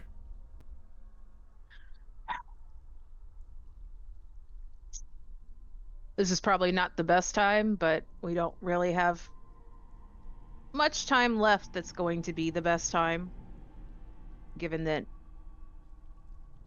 some of us are going to have to leave pretty soon. Part of me wishes that we could have done it sooner, but just hoping this goes off well and going to try to act as a in-between for Gorgon's wrath and Larry, who's done nothing to deserve it. As you arrive in the realm of Gorgon, an endless starlit sky hangs above. It's an open plain like that of a battlefield, where the ruins of a Grecian or Roman, or perhaps a mix of the two, castle sits beyond. Broken archways, shattered stone, walls collapsing, roof falling in on itself, and a field of stone statues. Men and women alike from a variety of battles and conflicts. In one sense, you can see someone from the Spartan army, helm, shield, spear at the ready, frozen. Another, civil war, bayonet in hand, ready to charge over that hill to found a new nation, or to defend a way of life, albeit controversial. Many are these statues that you walk between. Many of them, some with looks of determination, others with looks of outright fear and terror upon their faces.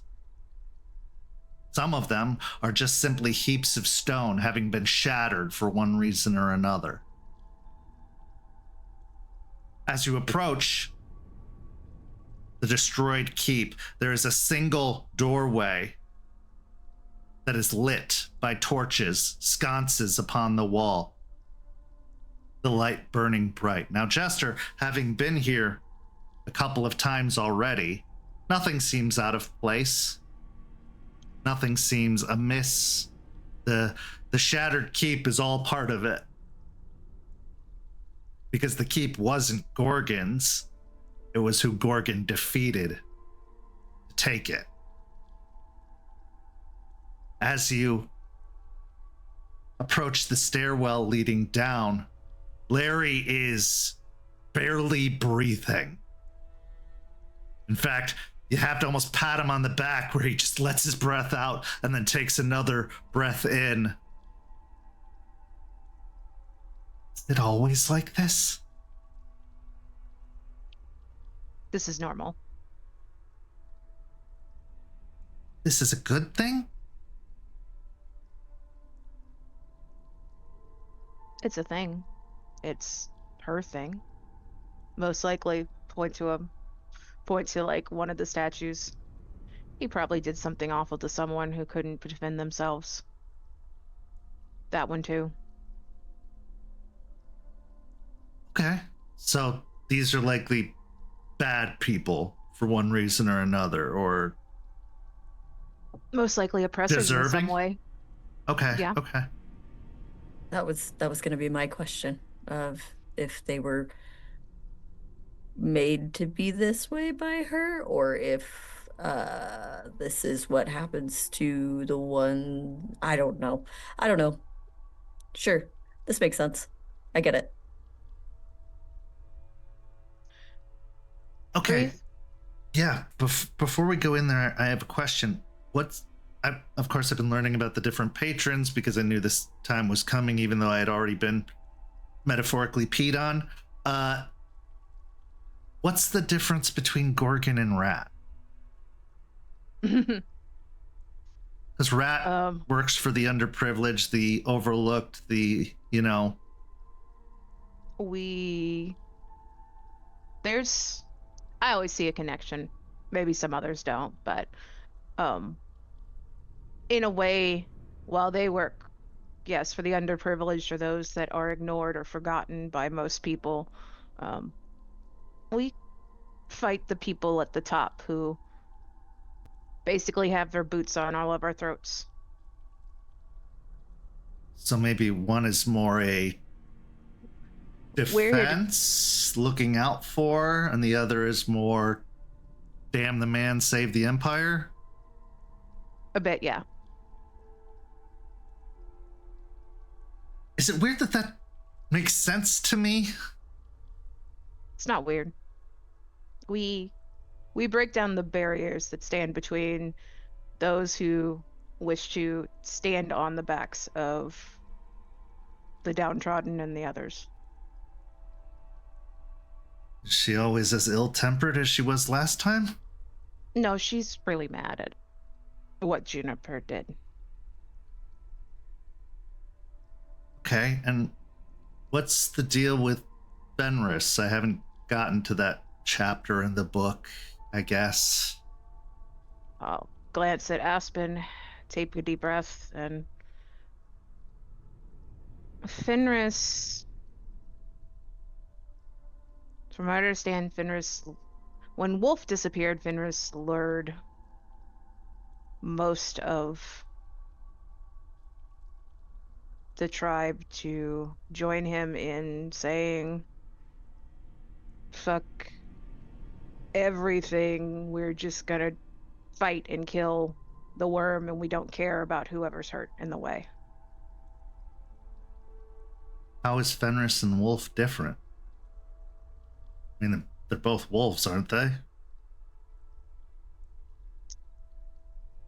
I don't know fully. Wolf was before my time, honestly, but in my mind, probably Wolf was more honorable and less about not caring about cared more about not making collateral damage. I don't know, really.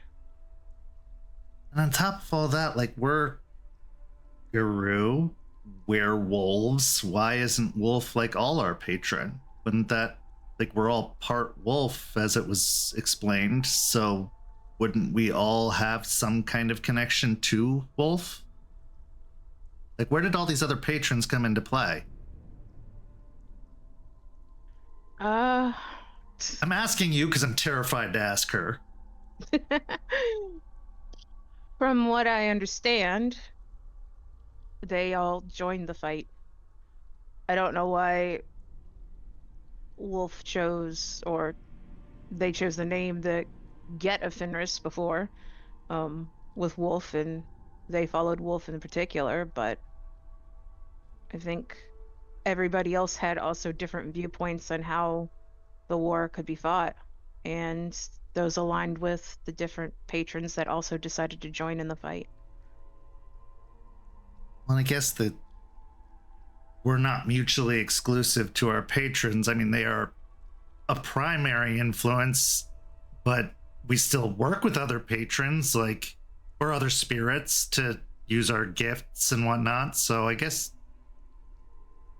they're all the same, but it also seems like after that little display, there's some feelings amongst the patrons about each other. Yeah, well, Fenris isn't looked well upon by most of the nation or the patrons because they kind of abandoned the nation. Most of our other patrons still work together as allies of the nation, and so they removed themselves because they weren't happy with how things were going. And they're kind of, most of them really don't care if we die. Pretty much if we're not with them, we're against them, even if we're all fighting for Gaia. Maybe they should join their friends back there, he says, thumbing towards the statues. Some might. Okay, so is there an etiquette here? How should I behave in this situation? I really don't want to be a statue, so is there something I'm supposed to do?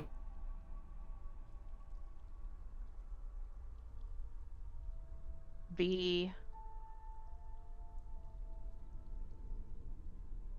not polite. Be respectful, but don't grovel in front of her. She doesn't stand on airs like that. So she doesn't like weakness, but she also doesn't like aggression or oppression or overconfidence. Yeah. Okay. Sorry, Aspen. Also, I can't speak to Gorgon specifically. That's Jess's area of expertise, but patrons specifically are there to guide, are there to teach. So I know you're afraid, but ask questions. They want people who are willing to learn and understand. Yes. And that goes for all of them. Okay. That sounds reasonable, and I'm sure they're a reasonable sort. I think I won't be pissing them off like that, hopefully, anytime soon. But, all right. I think... is anyone ever really ready? I think I'm as ready as I'm going to be for this. Just take a deep breath. You're going to do great.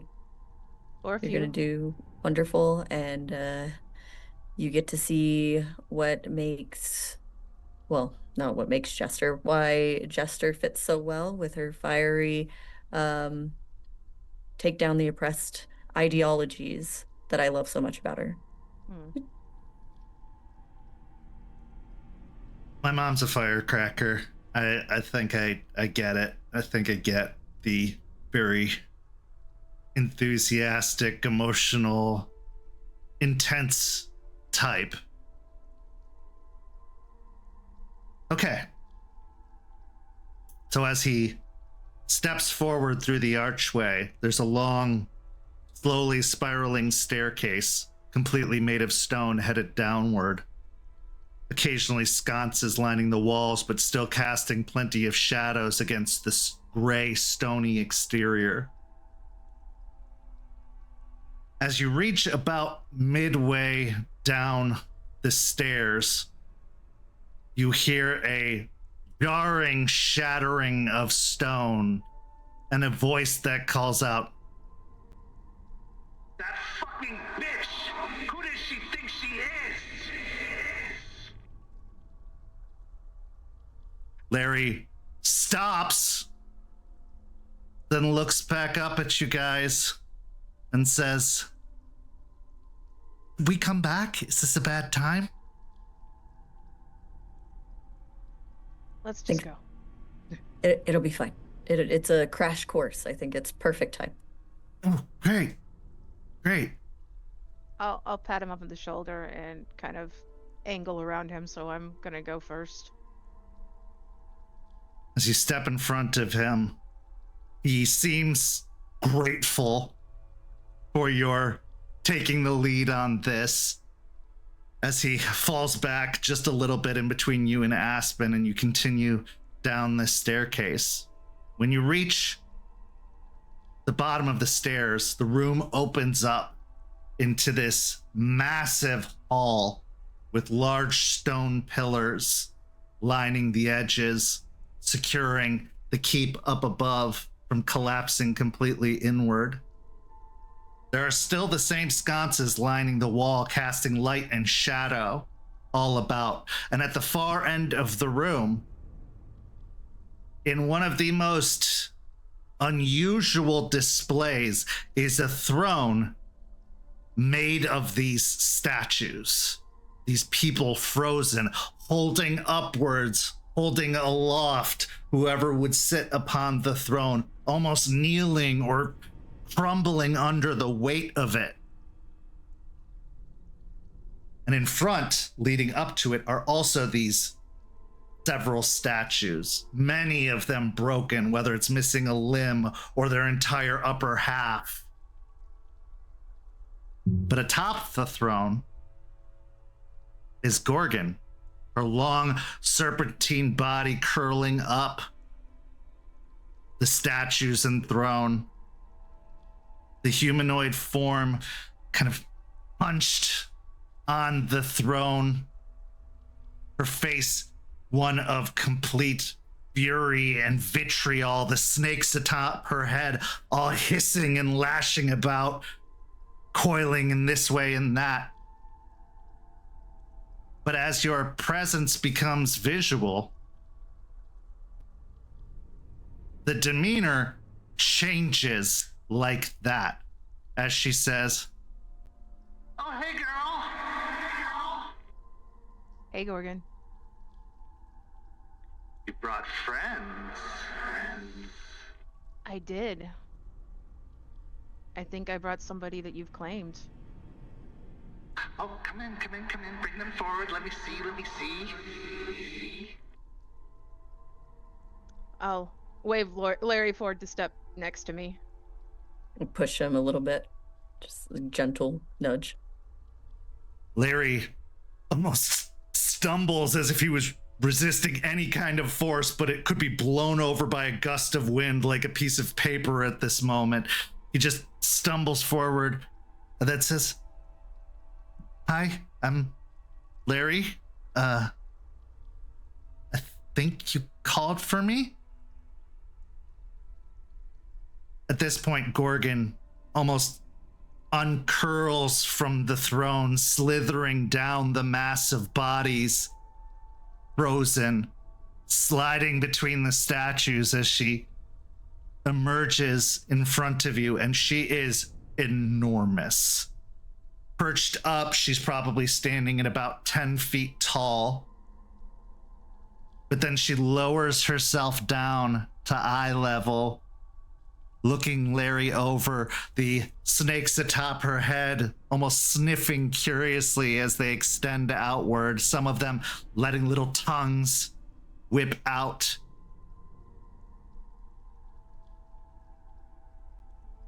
Oh, yes. I remember you. Who's my big, strong boy?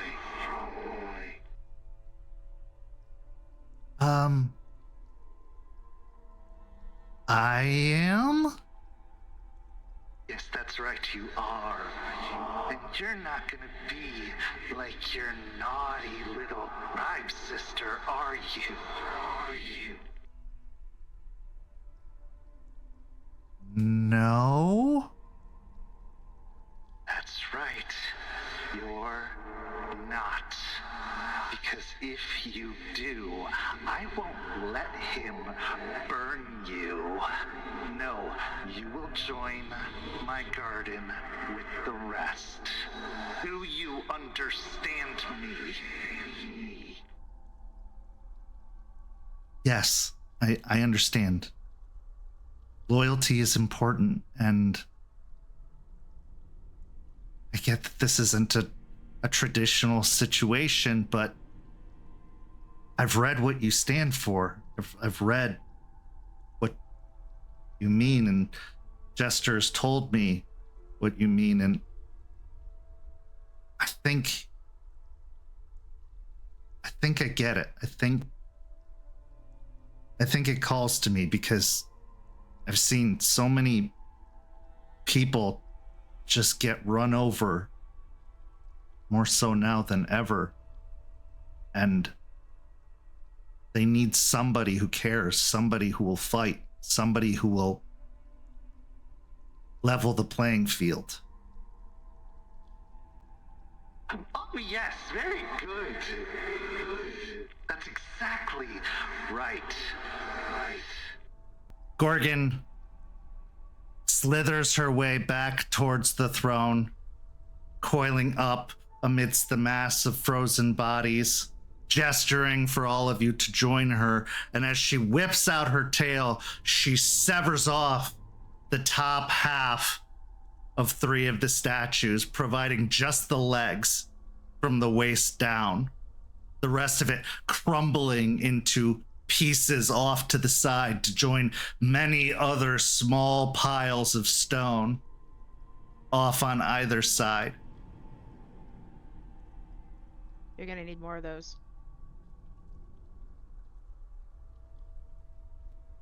There's always more where that came from. Especially lately. Come on. Tell me. How are things going? You're about to go on a journey, a quest, an adventure. Yep. And Aspen's here. Aspen, good to see you. Are you sick of the bird yet? And all his bullshit? He has his reasons. I'm sure he does, to be high and mighty and above everyone else, looking down on us like we're all fucking ants. But that's okay, he is, purposefully vague because he doesn't actually know. Well, we can't all have patrons as gracious and wonderful as you. Oh, but you couldn't you? I may not have gotten to you first, but I always have the last laugh. Isn't that right? She says, looking towards one of the statues. And she reaches out a hand and, cups their chin. I always love a strong, silent type. So,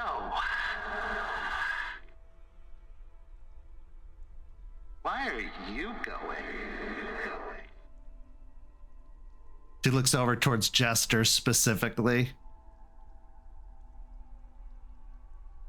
Moral support, I suppose.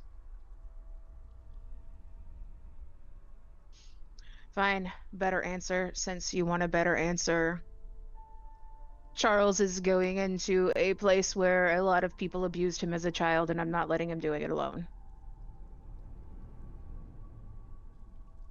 Yes. That's very, very good of you. But also, you can't fight oppression until you see it firsthand. And believe me, where you're about to go, there's a lot of oppression to be had. But maybe not in the way you expect.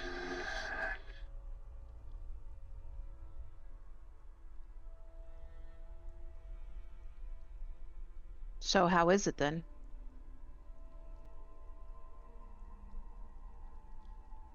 How many forms of oppression are there? Sure, Many. you have those who will be tyrants. You have those who would be dictators. But there are others who are just simply selfish. And they take what they want. Through derision, through subterfuge, through politics. They say that thunder and falcon are two sides of the same coin. The difference is falcon will own it. But will is children. That is a different conversation entirely. There is a poison in the nation. A poison in the guru.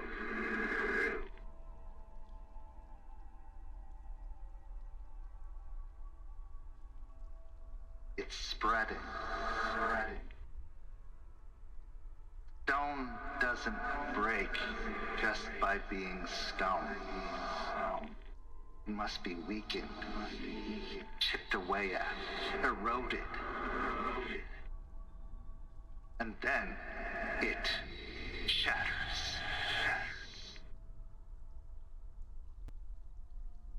Does that sound about right? It makes sense.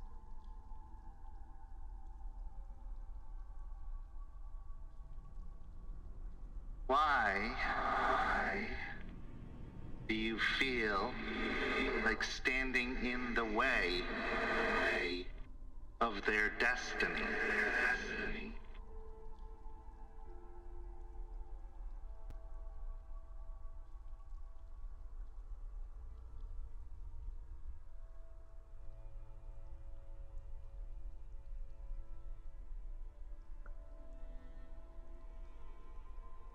I'm asking From the what whole I've- class, by the way. Oh, go ahead. My child, you first, as should be the way here. From what I've come to understand,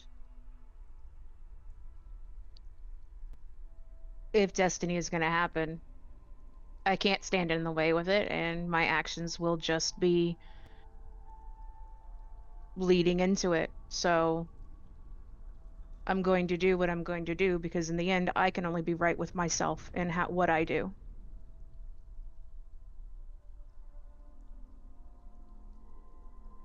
Good.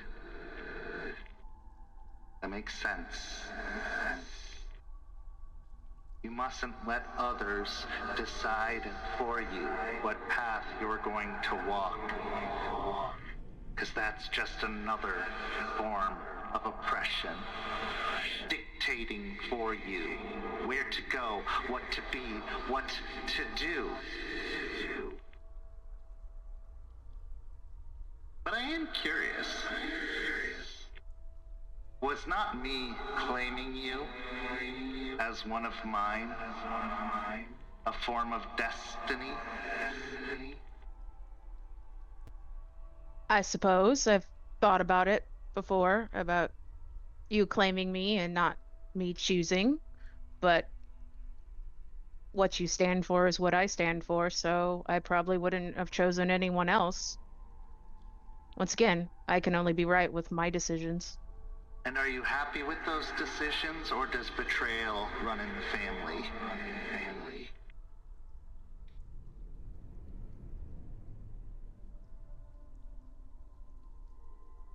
It's not your fault, by the way. She was just a cunt. That's why I liked her.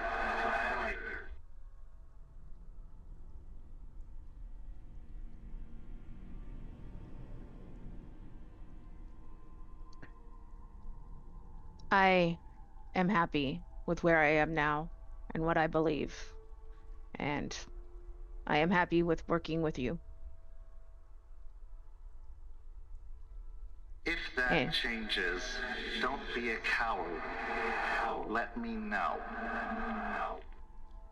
If it changes, which I don't see happening, but if it does, we will talk and have a discussion before any snap decisions were made. Good. Unfortunately, that decision wasn't so snap. I've come to realize Juniper was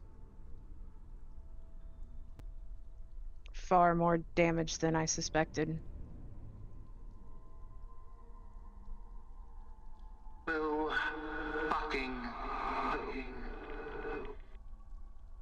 We're all damaged. Even me. My little heart breaks at the idea that anyone wouldn't call me first, who claims to be one of mine, instead of calling that little shithead. Why? Oh, look. Because he's a pest?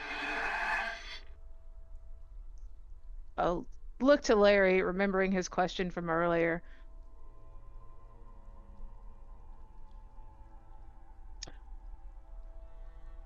You don't like him. That's obvious. But why?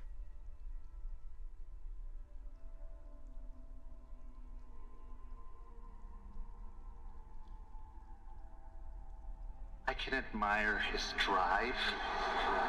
I can admire his no-holds-barred style. But that's how all tyrants start. That's how all oppression begins. A desire to change and let nothing stop you from that change. A shirking of rules and responsibilities. You become more than just a battering ram tearing down walls. You become a wildfire burning up everything in your path. Even those who did nothing wrong.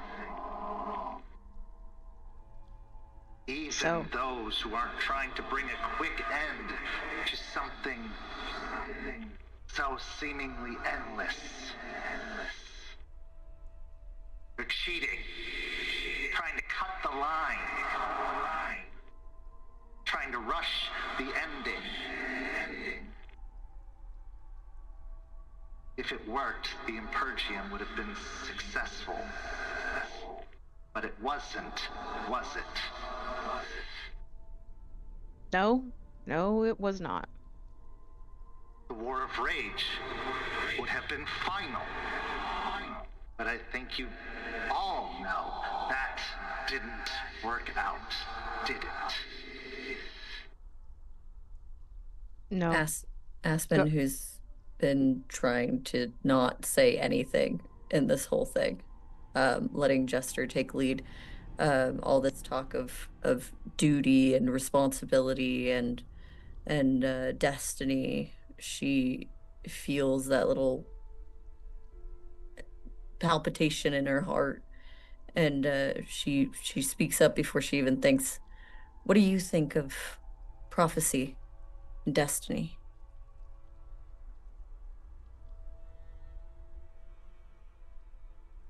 It has its place, doesn't it? Like a wind in a sail.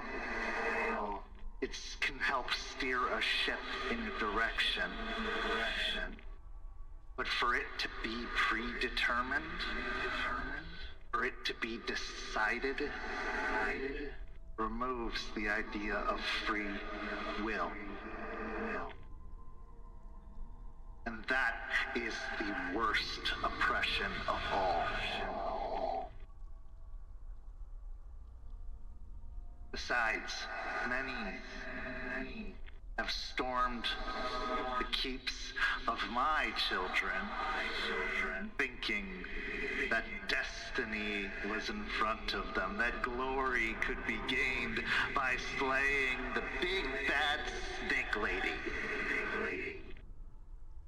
Like that one, or that one, or that one. Fucking Perseus.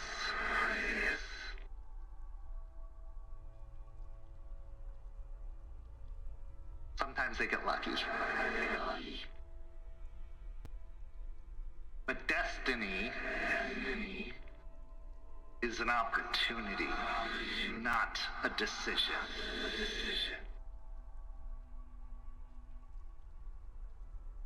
But if you cede control to destiny, you'll never live to see it. It requires motivation. It requires will, desire. It requires heart.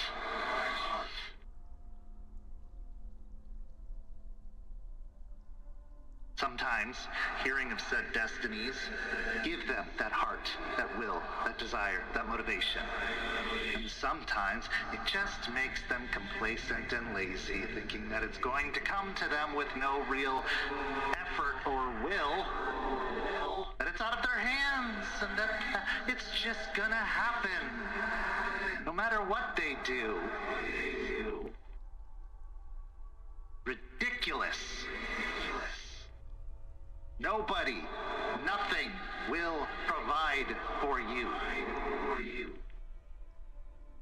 Not in the long term. You have to provide for yourself. You have to pick the path you choose to walk. Encouragement or otherwise, I have stood in defiance of the path they would have me walk.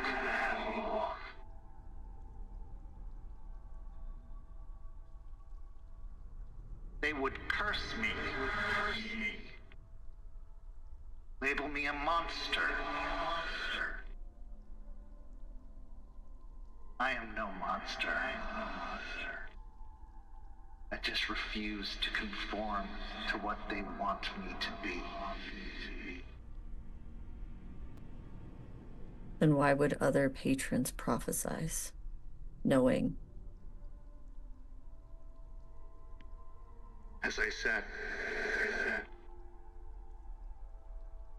it's like wind in a sail.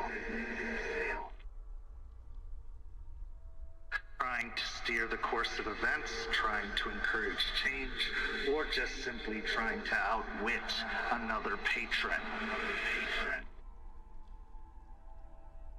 It's not all fun and games amongst us. Some patrons downright hate the others.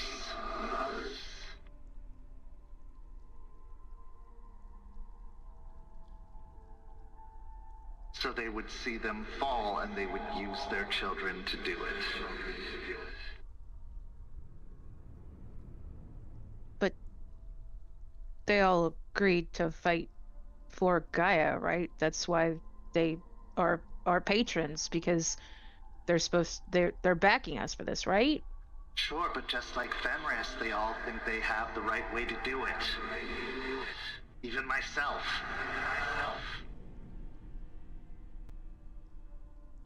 Agreeing to fight for Gaia is like agreeing to be an American. It's obvious. It's immediate. You're born into it and you take part in it every single day.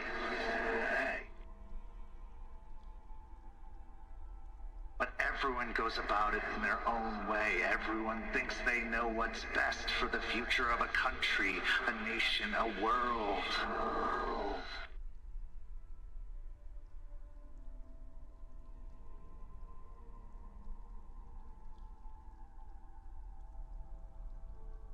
And sometimes a prophecy is to avoid a dead-end path that one is walking that will only end in tragedy and failure, and sometimes still does.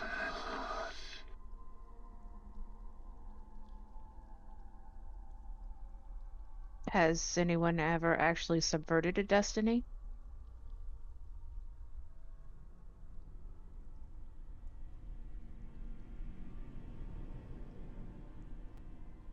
Probably.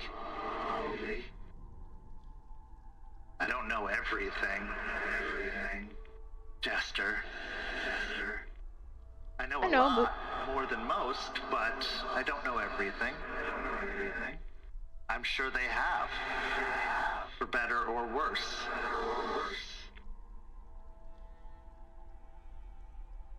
Falling to Hirano is subverting destiny because that's not how it's supposed to go. You fight, you die, you become one with Gaia. That's the destiny that was chosen for all of you in being Guru, is it not?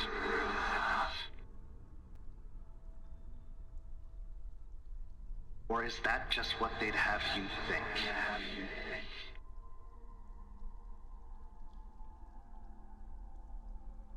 Because thinking anything else leads to revolution, leads to change, leads to a disturbance of this paradise they think they've created for themselves, this order. Life isn't just order, it's also chaos. But kind of talk gets one kicked out of a nation, doesn't it? That kind of talk gets one walking away and choosing a different path.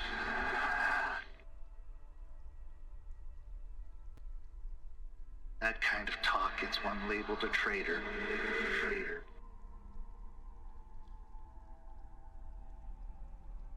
Or a cult.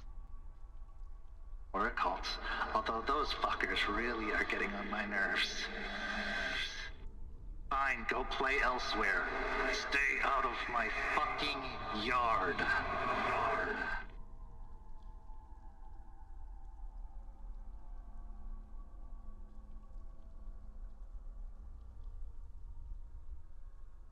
Love some insight to help with such things if you're frustrated with them just like we are.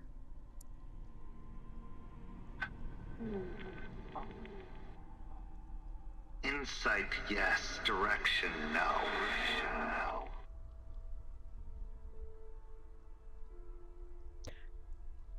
Aspen's good with insight and then making decisions based on that.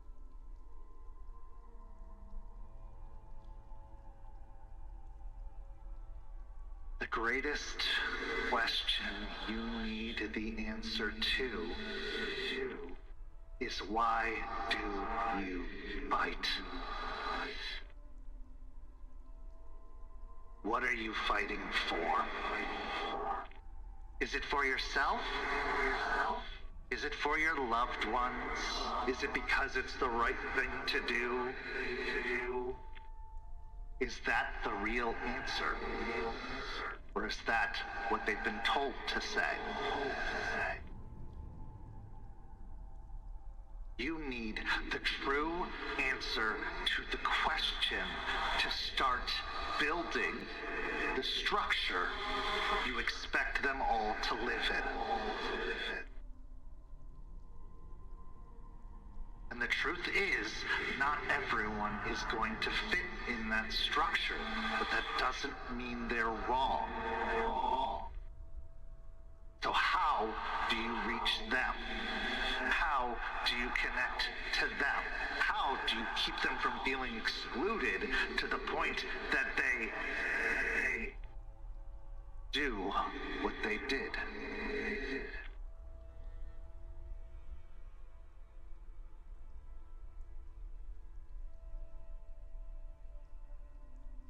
If you're weak, be weak, but know it. Own it. Overcome it. Don't drag everyone down with you just because you wear a crown.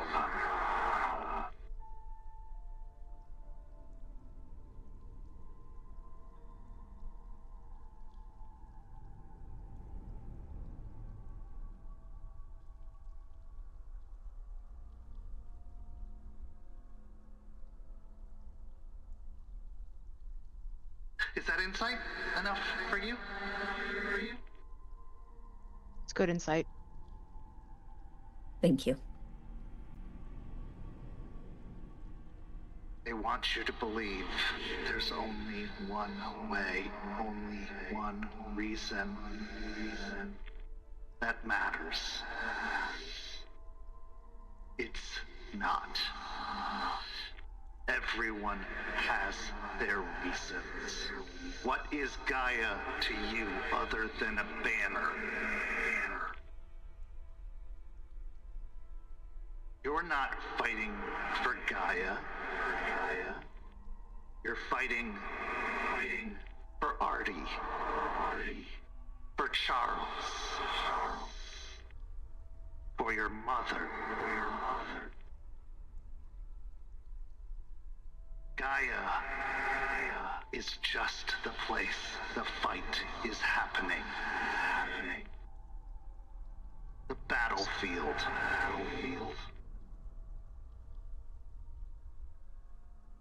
It's not the only reason I'm fighting.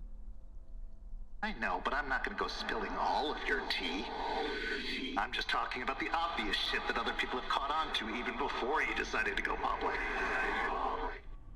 Facebook official.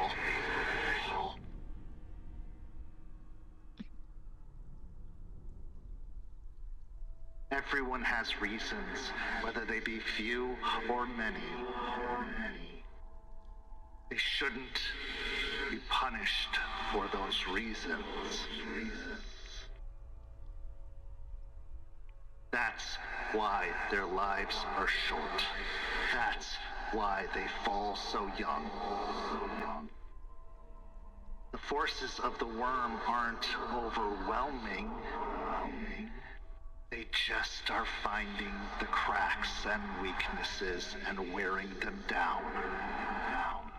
Whether it be shame, regret, fear, anger, sadness, on and on and on and on and on. You give them a crack, they can make a hole.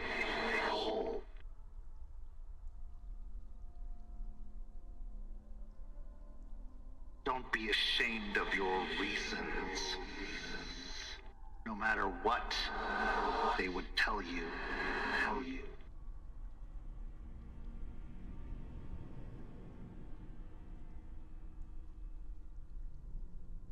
Larry has been silent this entire time, just watching the conversation go back and forth, not entirely looking at Gorgon, but also not entirely taking his eyes off of Gorgon.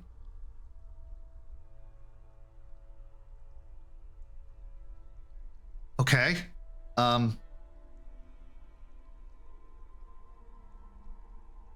Yeah. I don't fight for Gaia. I don't know Gaia.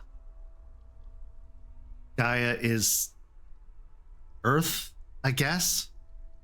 But isn't all things born on that Earth of Gaia, so to speak? So if I'm fighting for my mother, I'm fighting for Gaia. Because she is Gaia.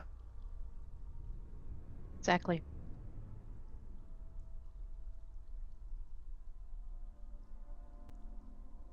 That's my smart, brave boy.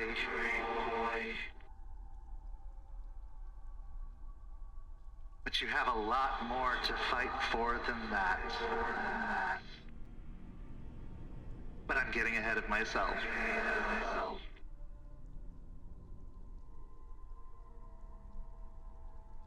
For a moment, it looks like Larry wants to ask to follow up on that statement, but he just holds back.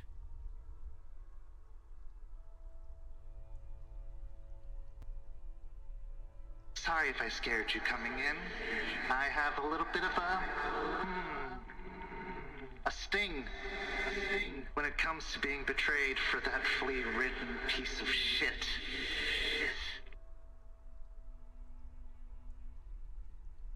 But I guess get what you pay for.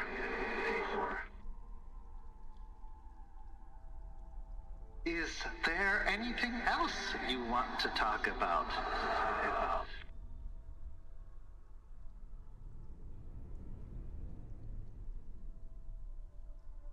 Aspen will look over at Larry, who obviously looked like he wanted to ask a question but didn't.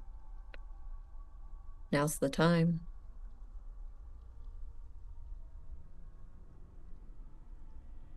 Larry looks up at Gorgon for the first time, actually giving direct eye contact to her.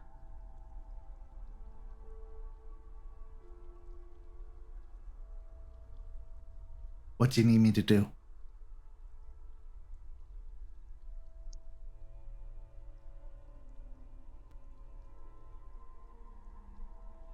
I need you to grow up. Stop living in a shadow. Stop trying to be someone you're not. Open your eyes and be your own person.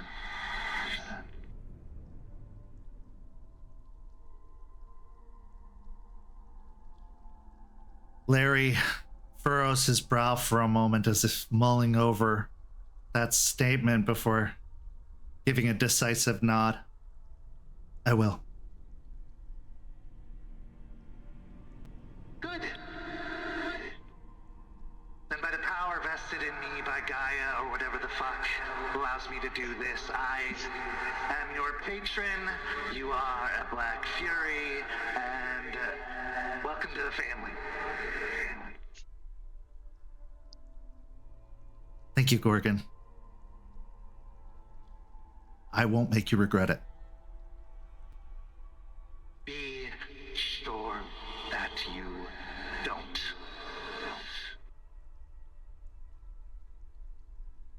I won't.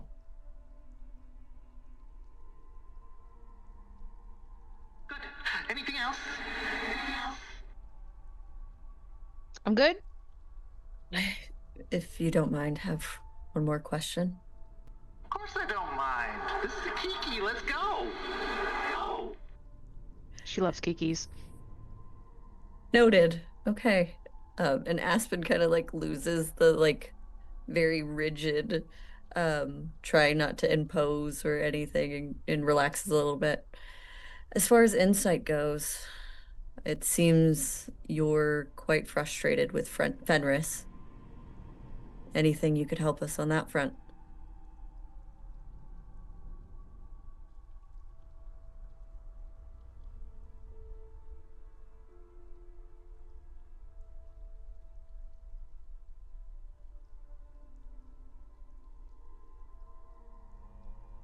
Some events are in motion.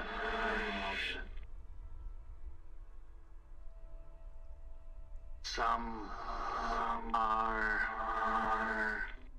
unavoidable. Not because of destiny, not because of fate. Because of the cracks. Fenris isn't evil.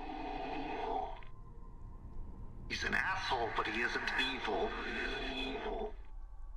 He's frustrated too.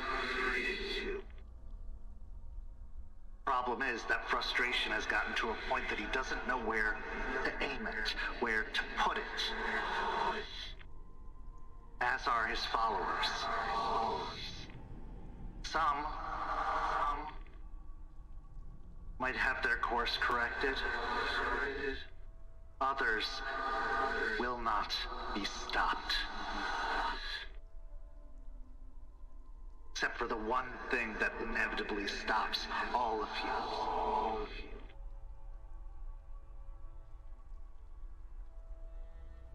My advice to you,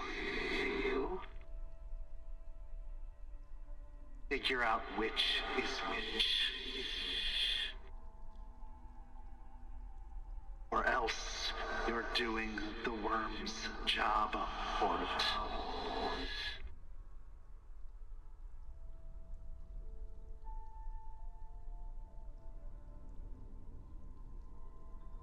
Thank you, Gorgon. Thank you, Aspen. And if you ever change your mind, I offer great benefits, dental, medical, a righteousness, not all high and mighty, but it's not so bad down here. Well, I don't think you can guarantee me that I'll ever be as cool as Jess, so I don't know about all of that. You're pretty cool. Look to Gorgon. We good? You were never not good. Just need to check in. The sins of the sister don't fall on you. You can offer a hand, and if it is slapped away, or ignored, or rebuked, that's not on you. Right. A dog is going to bite the hand that feeds it because it's a dog. It's an animal. We love them anyway.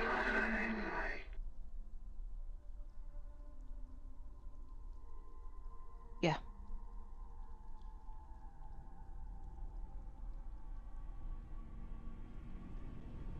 All right, now go. You're making the place look so lively and,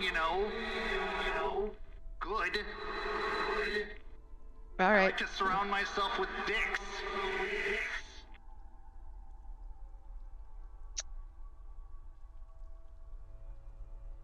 I was gonna say, but not in the fun way, but I think it's fun for you, so let's just go.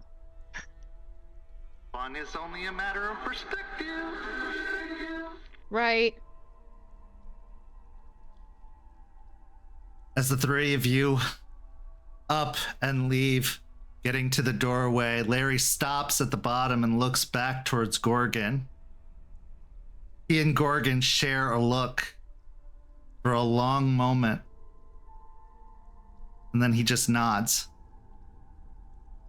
and starts walking up the staircase, a little bit more emboldened, a little bit less frightened. The fire lit and stoked. As you reach the top of the stairs, expecting to emerge onto the battlefield, you find yourself at the cairn.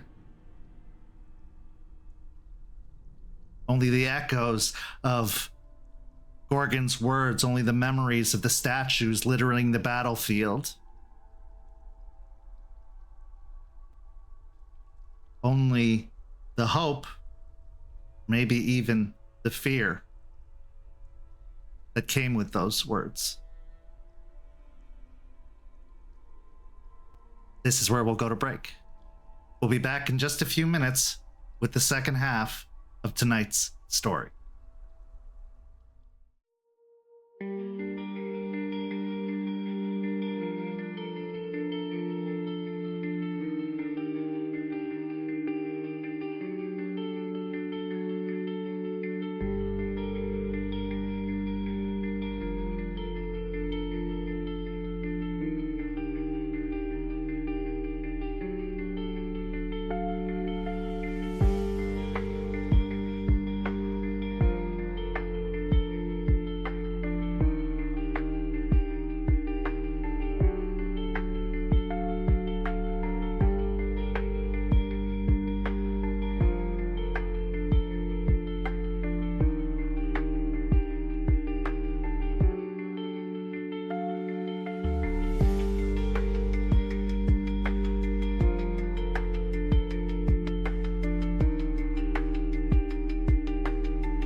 Welcome back.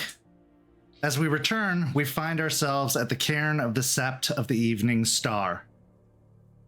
Charles and Jester have been working for a few days now, building a training area, putting a lot of effort into making, pells, training pells that'll hold up to even some of the most brutal hits of Guru. You've even put together somewhat of a obstacle course off within the bond, one that doesn't harm the nature that's there. In fact, utilizes it for others to run and leap over fallen trees or go through burrows and out the other side.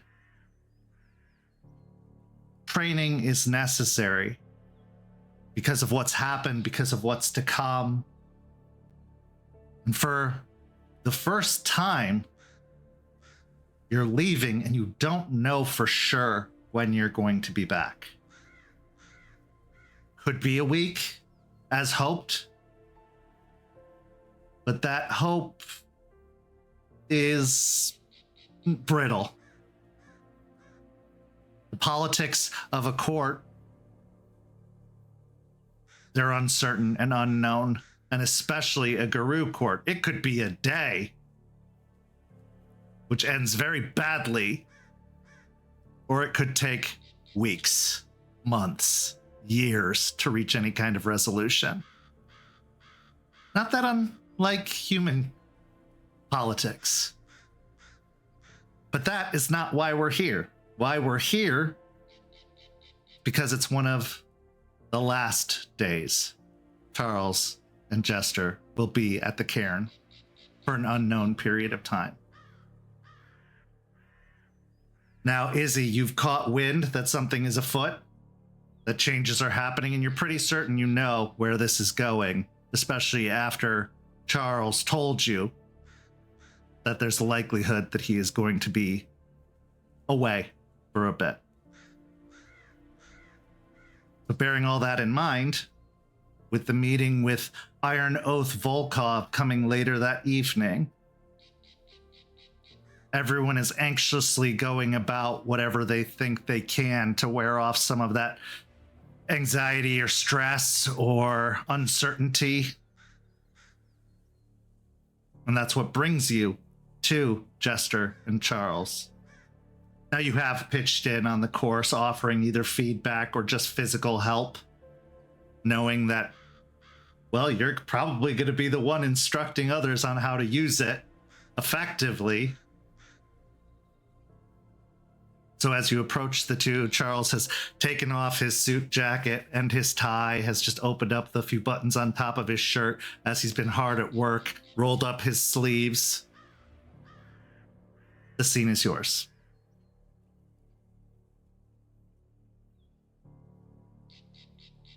Currently, Jester's holding probably a post that they're trying to put in possibly for practicing and punching or hits. But more do you want to hit it? You're the strongest, so if you don't break it, nobody's gonna break it. That is a valid point. I could give it a shot, but then if it's broken, what good does it do? We find a better piece and try again. All right. Go ahead. I was gonna say, glance over and wave to Izzie.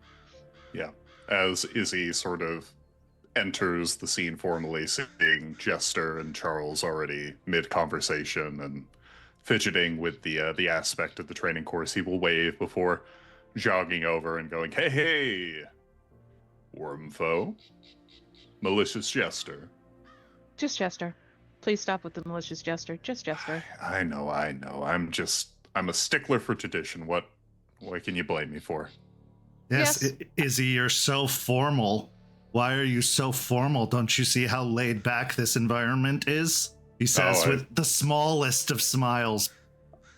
Forgive me, I am oblivious. You may whip me for not noticing that the tie has come off and the buttons are down.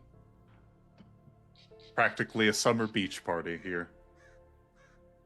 We were actually about to test this training post we've just put into the ground. Would you like to give it a shot first? Izzie will take a gander at it. Does it look sturdy? Yeah, it's a very well constructed log that's been reinforced with rope to help pad it a little bit more to cease one from breaking through. And it looks like they've done their due diligence of making sure there are several layers, a little bit of extra effort put in for beyond mortal means. Izzie will look from Charles and then over to Jester before going, is there a particular type of strike you're expecting for this dummy, or? You're strong enough, I think, that your Hamid form would equate to some Glabro forms. So I think a hit from you will do the trick of testing it out. Fair enough. Oh, I'll step back a few feet. Izzie will eye it up, sort of crack his neck a bit before bam, just tries hitting it a couple times. At first, like a cursory jab, but then as it gets more into the weave, he goes for harder and harder hits before his last one is just sort of like the elbow, full weight. Give me a strength and brawl check for all the hits. What is my rage currently at? I'm going to say everybody's rage is at a 2 now, because despite the fact that decisions have been made, it's Volkov, and he has been a thorn and not something anyone's looked forward to. Even you, Izzie, and you're not even in his direct sights right now. Yeah. That is 3 successes. Okay. You give it several good strikes, and it doesn't even budge. It seems like it was well crafted, well prepared, and probably put through a few practice shots even before this. As you can see, some of the bark has been completely splintered off or broken off of this fallen tree. And some of the ropes look a little bit more frayed than others before being covered and reinforced. But it withstands. Izzie gives a long whistle before looking over to the pair and going, nice work. What, reinforce it with sap or rubber or something? There was a lot of trial and error, to say the very least, but really it was Jace and Eliza's, plus I believe a little bit of Turtle's influence that has reinforced the wood. I found many of the trees around here are stronger ever since his return. Garu magic.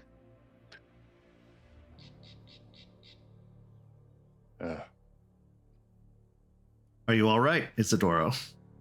I'm all right. I'm fine. I'm mostly, He looks down at the ground, wanting so badly to discuss about something else before knowing that he has to get this cleared. He has to understand the gravity of the mission and make everything known. I'm just worried about you. Both of you, to be honest. I don't know exactly what your plan is in its totality, but I think you're at least going to be going up to Vermont. I don't know what you're worried about. Jester is the picture of etiquette and court manners. I'm sure she's going to fit right in. I'll fake a curtsy. Oh my goodness, I did not know such training was already set. Forgive me, Jester. I, once again, bow and present my chest for you to claw. Don't need that. Besides, Charles has been training me for months on how to act right. And she's You been feel it. training me in sarcasm, if I did it correctly. Oh, well, you both have learned quite a bit, especially from last when I spoke with you in any capacity like this. True enough. I would tell you that there's nothing to worry about, but I would be lying to you, and I have promised myself not to do that. It is going to be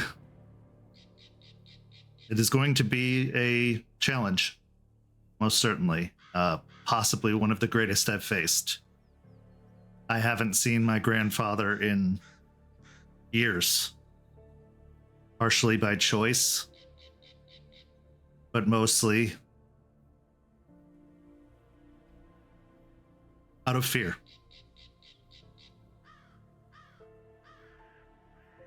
So it's a fear I must face, and I'm lucky and fortunate to have good company coming with me, he says, looking towards Jester with a small smile. And also knowing that I'm leaving my home in capable hands. So what do I have to fear? I mean, a lot, but I think it's the right kind of fear, right? Not the one that merely drives you to impulse. Well, I can go into a den of leeches and not even bat an eye, and somehow this terrifies me more, even though they are my kin and my tribe. They are the people that I was taught to respect and taught to fear, and well, I'm not that boy anymore, but it certainly makes me feel like it. Yeah, it sticks with you. But if it's any consolation, respect is usually supposed to go two ways. So we're going to see what kind of people your fellow Silverfangs are when you show up. And you demand a bit of respect, as befits the child of prophecy, right?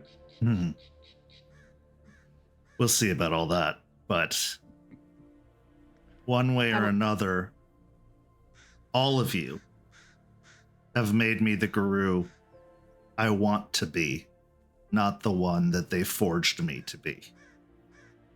So for that, I'm thankful.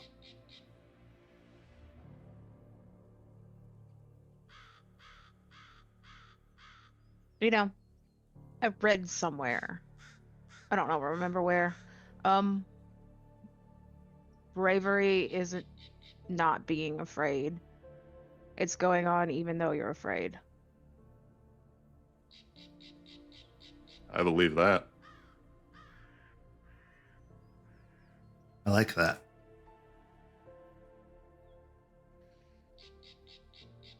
All right. Go ahead. Speaking of my fears, Karen's going to be fairly empty. And I trust Jason. Most of the Hellhounds are busy with establishing their own.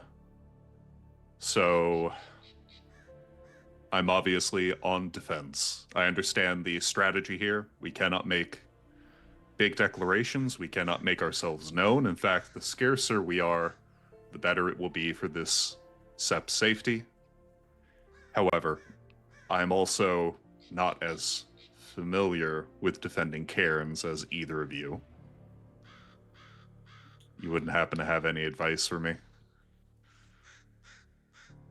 Jester, you first. So, good thing about this, Karen, is it likes to keep itself hidden anyways. So you do have that going for you. It's harder to find. Okay. Usually we patrol a lot.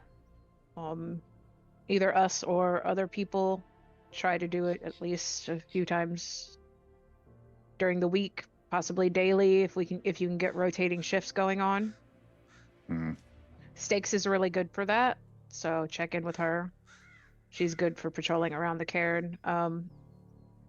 Also check in with her, like she can definitely help give you at least a guidance about where everything is and nifty little spots and things like that.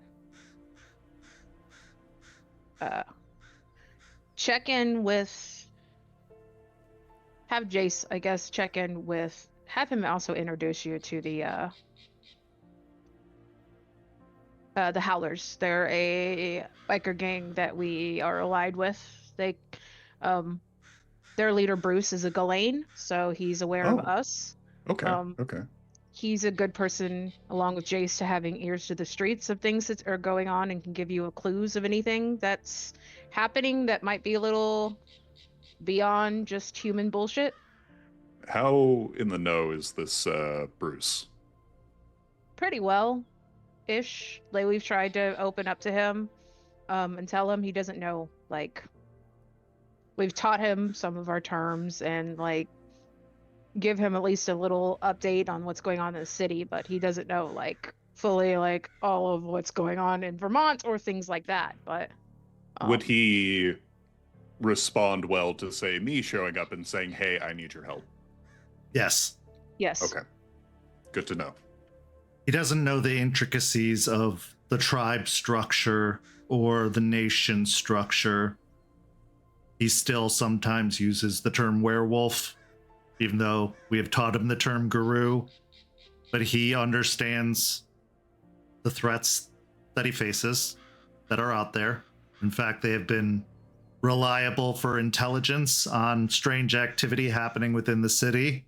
They have worked the borders and even slightly inside of the agreed upon truce area, a little benefit that having human alliances gives. But they are also going to protect themselves.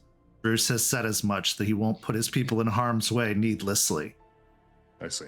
So if you are going to ask them to do something, make sure you stress the importance of it and make sure you are decided upon it. And also try not to put them in harm's way too much either. I would prefer that, honestly. I'm kind of close to them. I'm thinking pretty exclusively in the defense and sanctity of the cairn. I'm not going to ask him to deliver me pizza. Having them ride the borders, the major roadways, the highway, everything surrounding the cairn on a semi-regular basis would be a good strategy and use of their time. If nothing else, they can at least tell you if they see anything if they don't engage it directly. Okay. It is important also not to show weakness. Oh. Just because we are on defensive doesn't mean that we are incapable of launching a counterattack if we need to. I am hoping that they won't even know we're gone. But as a realist, I'm sure they will come upon that knowledge if not aware of it already. I am trying to create contingencies, even if they're not exactly going to work out. Just having them, obviously better than not. I'm trying to give the impression to anyone who is keen enough to be looking that maybe we're just in a moment of introspection, having an extended moot, you know what I mean? Everyone's staying in the cairn. No need to come here. Very good. Jester, you were going to say something. Oh, I was going to say, as far as the bikers go, Larry, our newest Black Fury, is... Oh, congratulations to him. Yeah. He is also a part of the Howlers, so if you need anyone also to help introduce you, he's a good one. What moon is Larry? He's a Philodox. Philodox, okay. Well, not as barren for defenses as I thought. A lot of that sweat is already leaving my brow. No, and don't hesitate to call upon the Hellhounds if you need to. Yes, they are focused on building their cairn, but they are very much aware that they also need to be on a defensive, and that the leadership will be pulling back, as it were. And their primary focus is defense, not the cairn. Yeah, they may be a bit younger, but from what I've caught glimpses of, I think they're really going to make a name for themselves. When given a unifying purpose, that is when they shine. When left to their own devices, that's where things get a little bit questionable.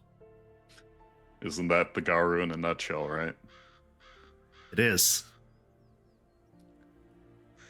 As far as the cult presence within the area, Probably the biggest threat I can think of right now. currently, yes. They are using very indirect tactics. The only direct encounter we've had with them so far was when they ambushed Aspen and Arthur on a kin-seeking outing. Other than that, they have been quiet. Jester, myself, Stakes, we've all been patrolling the greater area, and there is no presence of a camp or a cairn or anything within at least 30 miles of this place. So I assume they're sticking to the outskirts, and when they come in, it is for a very specific purpose. Okay. And we still don't know anything about their number, how experienced most of their members are, any of that. No. Last we encountered them, there were, I believe, 6. But in this incursion that they attacked, there were 5. Which would mean that they either left their camp undefended or that there are more of them. I would not be overconfident. They are being very tactical in their assault, not showing everything they have at first. Even if they are suffering from hog loss, their strategy is strong.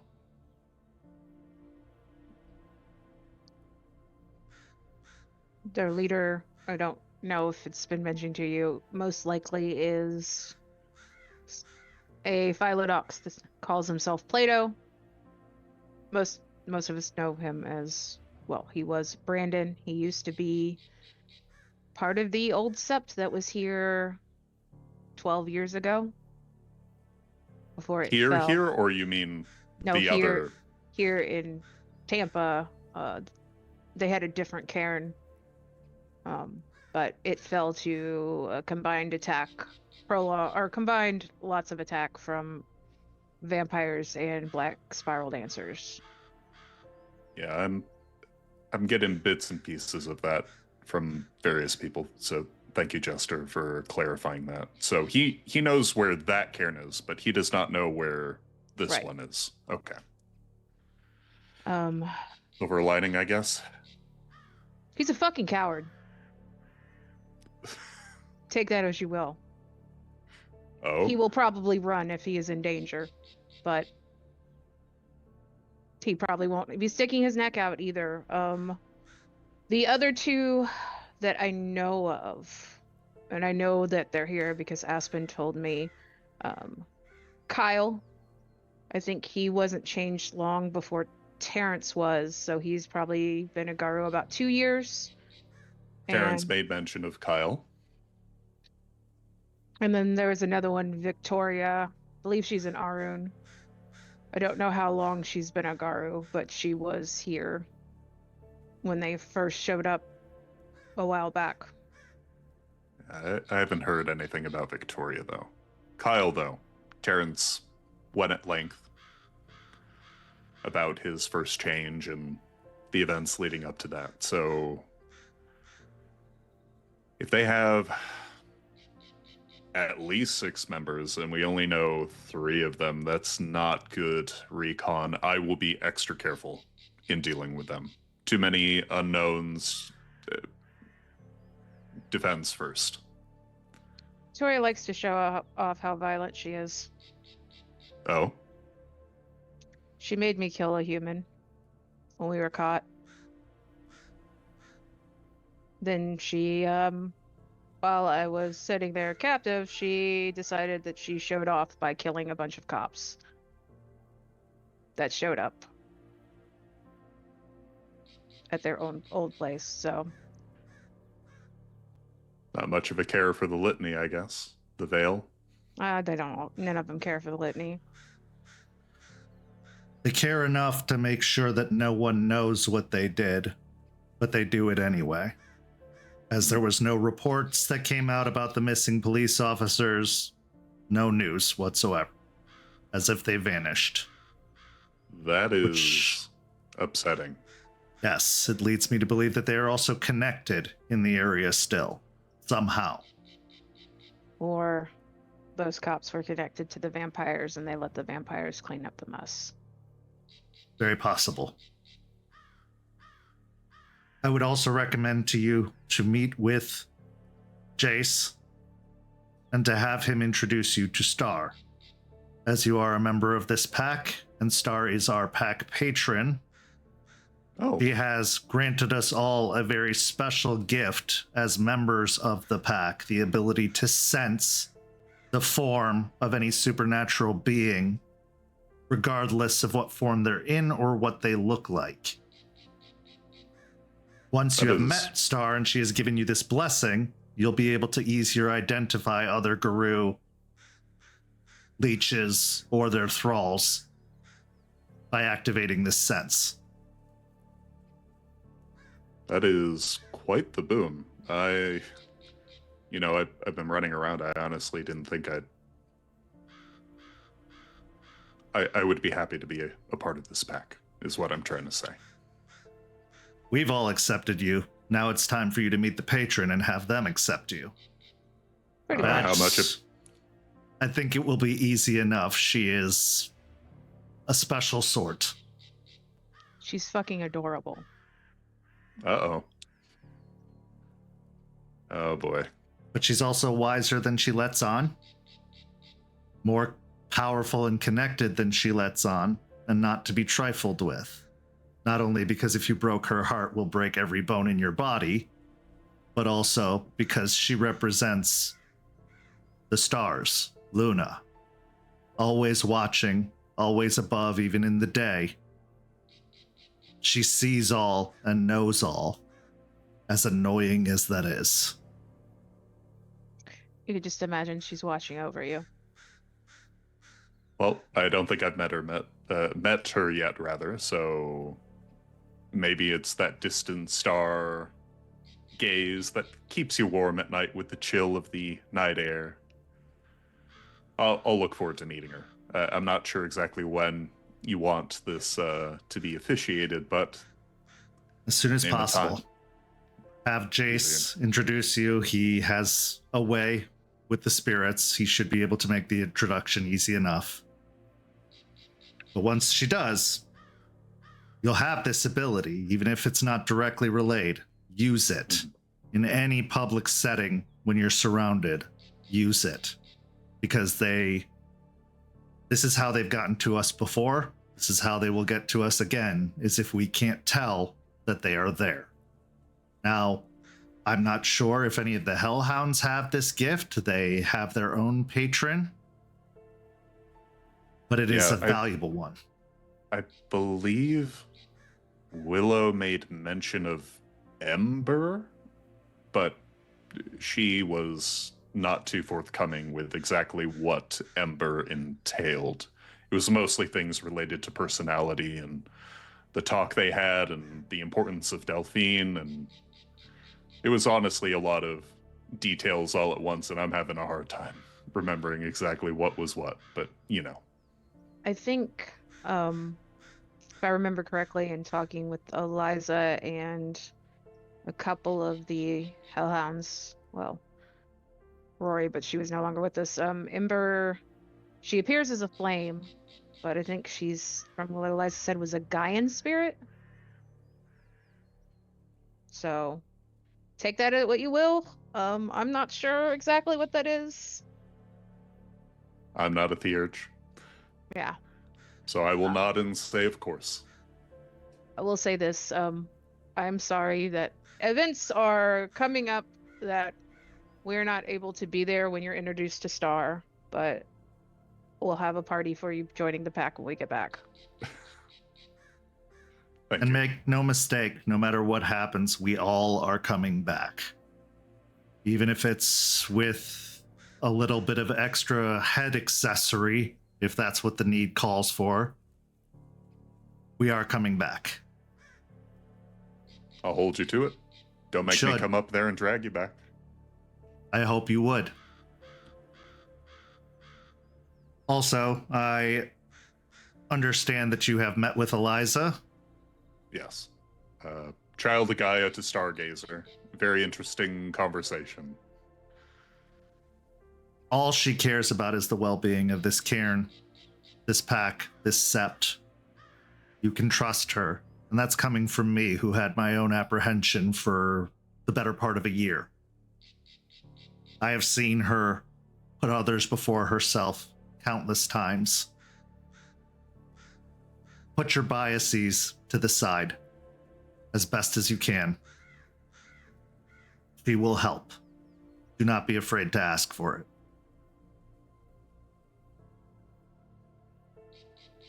I will take that advice to heart.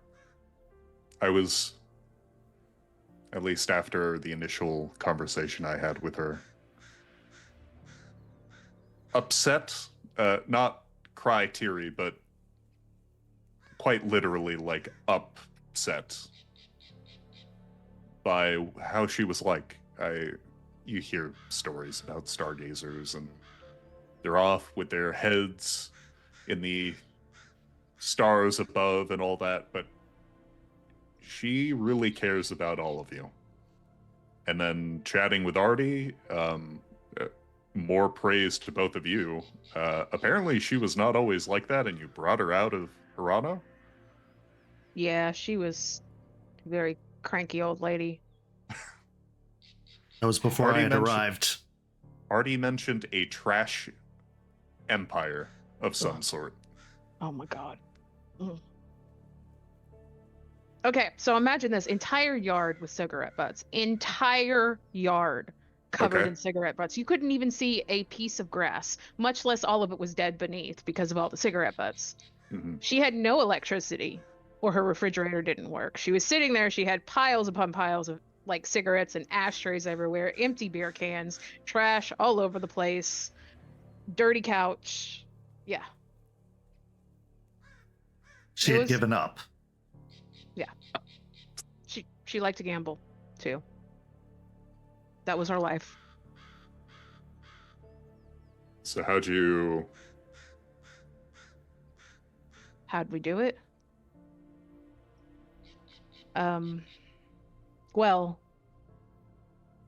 I couldn't let the yard be that kind of a front onto Gaia, so I cleaned it up, but we kept coming back and bothering her basically. And then we found out that someone's Hirano or Hoglask could be cured by a tear of Gaia, so we went to go find a tear. And we went into the Umbra. It's the first time we met Star, actually. She was kind of our guide into finding the tear. We all kind of went on little tiny spirit quests to get the approval of our patrons. And then we traveled to a stadium where the starving remnant of Eliza's son was there with the tear because he had fallen when trying to find it for his mother. Izzie, roll me an intelligence and occult to see if you know the term starving remnant.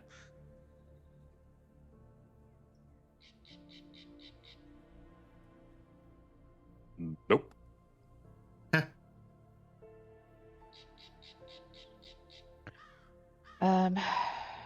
We fought it and a bunch of smaller banes, and it was pretty bleak. Funnily enough, that was the first time well, not the first time, but one of the most memorable times I frenzied, nearly drowned. But in the end, we were kind of saved by Aspen and Artie kind of breaking open the top of the stadium to allow the moon in so we could howl.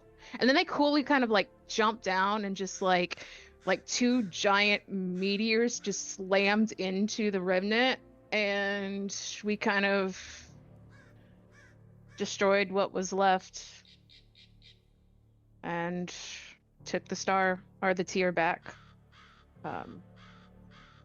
She wasn't willing to take it at first. We had to talk her into it and tell her what we did and the fact that her son Orion was at rest. And in telling her, the banes that had attached themselves to her at this time were blown off with every word we said. Then she took the tear and kind of pulled her out of the Hirano she was in. Point to the sword hanging up on the tree. We actually, we kind of made a story on the sword we gave Aspen of that. Huh. Can I read it sometime? It's kind of...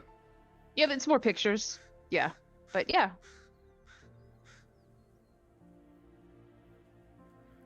If you went through all that for a relative stranger, I think you guys are going to do great up in Vermont. Probably wouldn't Yeah. start by telling them that story, but I think that it shows their dedication and unwillingness to take no for an answer. And that is going to be needed in this situation because I know the court well enough to know they would turn you away at the door if they could. Yeah.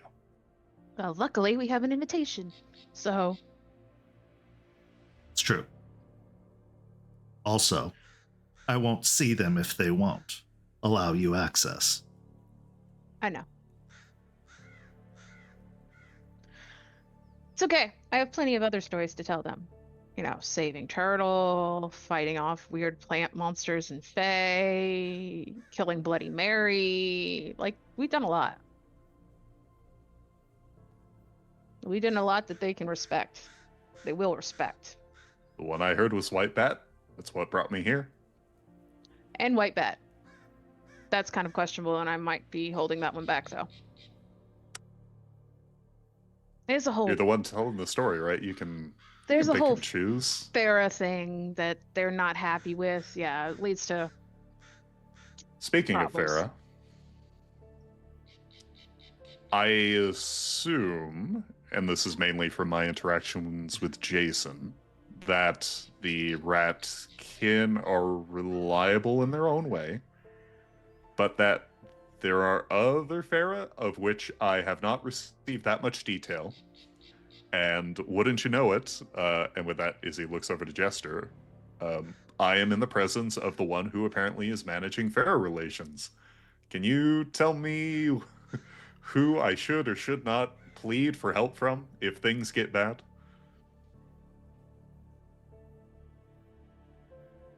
Okay, so... Alexander the Bat is off with White Bat, so we don't really have access to him. I don't even know who have that to worry is. about him. So, not him. There is the Weregator, she who shines, the Mokale. She...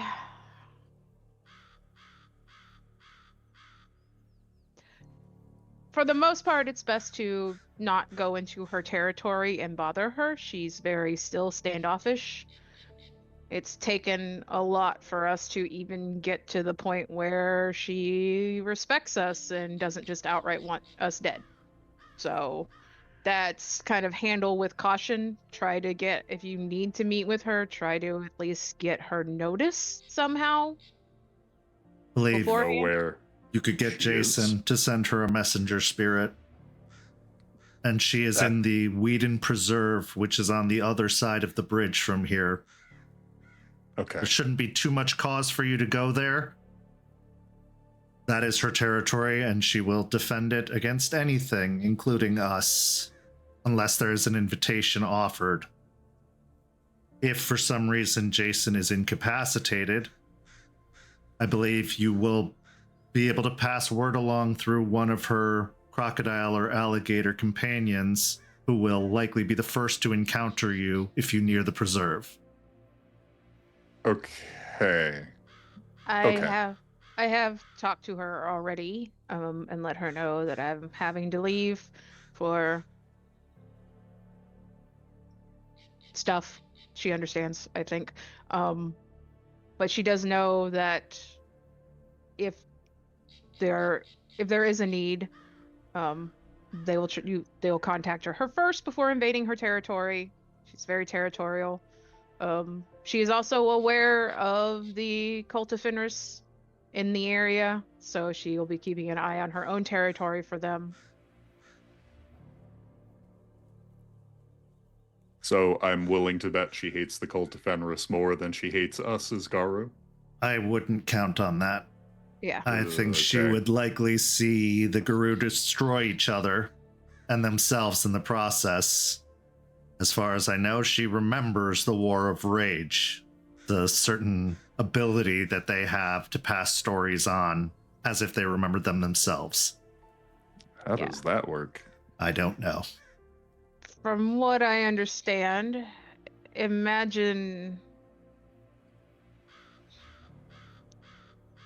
having the memories of someone else, but the emotions and the memories with them are just like your own, that it's hard to differentiate. So what they experienced, she has felt.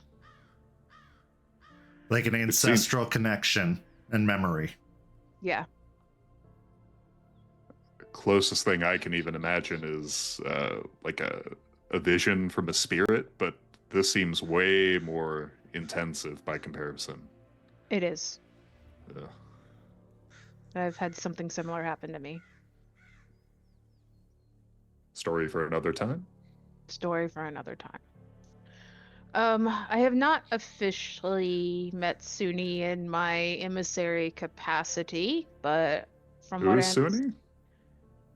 she is a Nuisha, a were-coyote that has befriended Aspen. She's been very insightful on things, also very curious, but she's seemed mostly friendly, from what I can tell. Obnoxiously coy is the word I would use. That too. I think she has a companion who's also a Pharaoh, a bear, Garal. Werebear? Yeah. One of the main pharaoh we drove to extinction during the War of Rage. Yeah. He doesn't want to talk to us, so let's Fair just keep enough. that respectful distance for now. If talking to either, choose Suni. Suni. Got it. She's more personable. Hey, I like personable.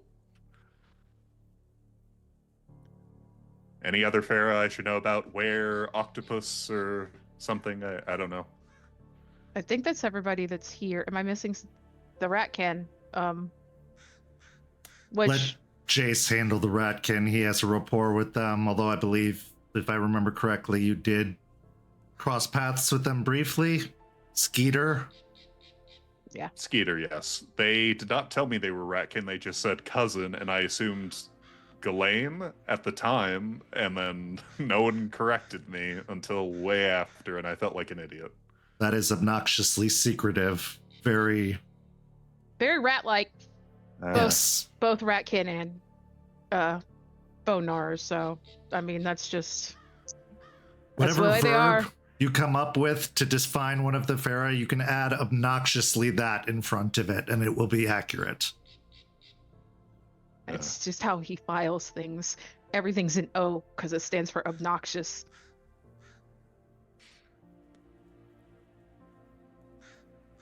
Izzie will glance once more at the training field, partially under construction, partially finished in places.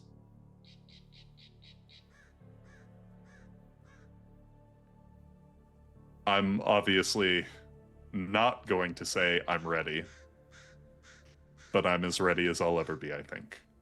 Thank you for telling me that which I requested and also imparting to me things that I needed to know. Both of you. When the time comes, you will be ready. And I know this is a first for me to say. You have nothing to prove. If you need to run, run. Return to the cairn. The cairn will mislead them long enough for you to regroup. Do not stand your ground. You don't owe anyone anything. If this was before me arriving here, Glory would have dictated I stood and fight, but unfortunately I have responsibilities now, and I need to wake up in the morning to go to a job, and so if they want to come follow me, they can certainly come, but I am not going to let them get the easy kill on me. Not yet. Surviving allows another opportunity for glory. Death only allows others to decide how glorious you were. Also, don't be afraid to rely on people in the Sept. We are stronger as one. Why do you think I came to you? Good. I have one more request, and it goes to both of you. I don't know how Volkov is going to approach this situation. I believe he still views me as the child that was his pupil. Whatever he does, whatever he says, you must not act. You must not react rashly. I still am not entirely certain I could beat him. I know his methods are rather medieval, but I'm used to it. So if he does something that makes you want to respond, I'm asking you not to.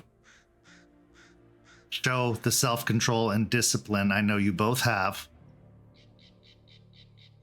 And if it were truly an affront, I would do what I need to. And I would ask you to do the same at that time. But for now, he is going to come in with the strength that he believes he has, the respect he demands to be given. And we must be prepared for that.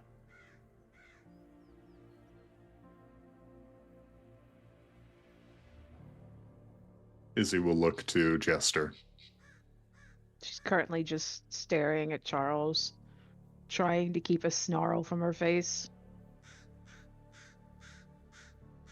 I will try. I understand. This is going to be a test of diplomacy for all of us, not just there, but here. We slip up, it proves everything that they've been saying about us right. Hypocritically, it's true, but still. We must not look like vagabonds or undisciplined, out of control threats.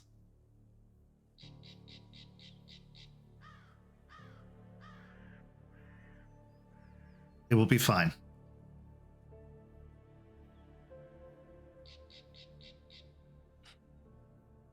Well, there's still a lot of work to do and only so much daylight left.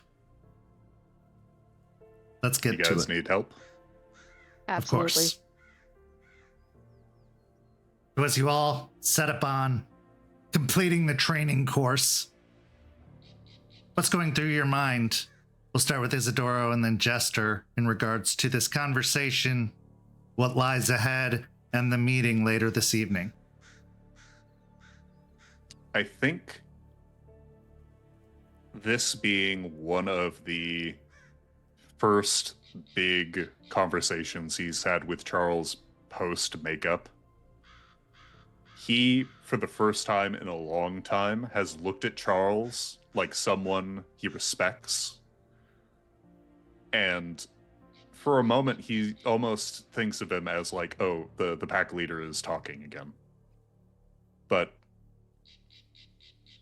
with Jester and the conversation topics, he realizes that he is now more in the mix, that he actively feels like he's part of a pack. And especially with talk of like, oh, we need you to meet the pack patron. He is really, really riding the knife's edge of, I need to be the best I can be. And that means doing things that my impulses are going to say not to do, but I need to know when to tell them to shut up, because otherwise it's going to ruin everything, and I do not want to upset these people. Jester. As I'm building it, I'm going to glance over at Izzie, one, and thinking he's come so far from when he first got here, where he was angry and sad and kind of wanting to die, but he seems to have found a good place here. I knew he'd belong the minute I met him because we were all kind of little fuck-ups, so he just fits right in with the rest of us. But then a glance at Charles, realizing how much farther he's come too. And it's kind of amazing. And I need to keep control of myself in front of Volkov because I don't want to fuck things up worse for him and for Aspen and for any of us going in to a very dangerous situation. And it's not the danger that we've fought here. It's a much different danger. But it is one that I've been through before. A place can be inherently special. This cairn, for example, is special because of what it can do, what it has done. But what really makes it special are the people who dedicate themselves to that place, the people who dwell within that space. It really does make or break anything that happens there. The people that have changed didn't change because of a cairn being opened, didn't change because of the forces that dwell within, didn't even change because of the return of a long missing patron spirit. They changed because of the bond the people here share. It can move mountains. It can fill the sea. It can do what others believe to be impossible.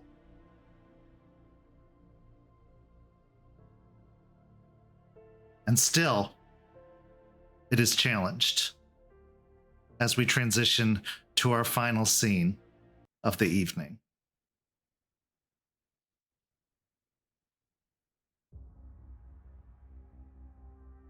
It is nightfall at the cairn of the Sept of the Evening Star.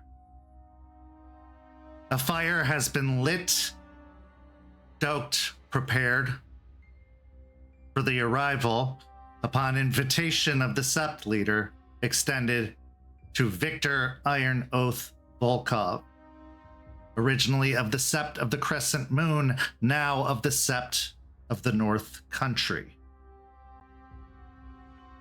Teacher of Charles, leader of armies. You have had some pretty auspicious guests in your time. Farah, believed to be extinct. Spirits, both patron and not.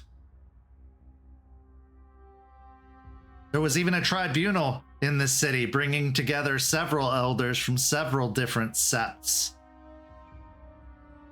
But no guest has carried as much renown, as much power as this one. Before Volkov arrives and enters into the scene, you have a moment as all of you are gathered together, including Artie, Charles, Larry, Eliza. Larry with his new Black Fury confidence, helping lead his actions. Artie with his ever studious guy in the van energy, looking for all of the potentials, trying to calculate all of the outcomes, trying to make every contingency. Eliza, easily disregarded and distrusted, but not by this sept, not by this pack, and not in this moment. And Charles, the focus of the attention of this meeting, the one who would be king, called upon to return to the seat of power, to attend his grandfather, to face destiny. But now it's just you, and you have a few moments before Volkov's arrival to discuss, to strategize, to prepare. The scene is yours.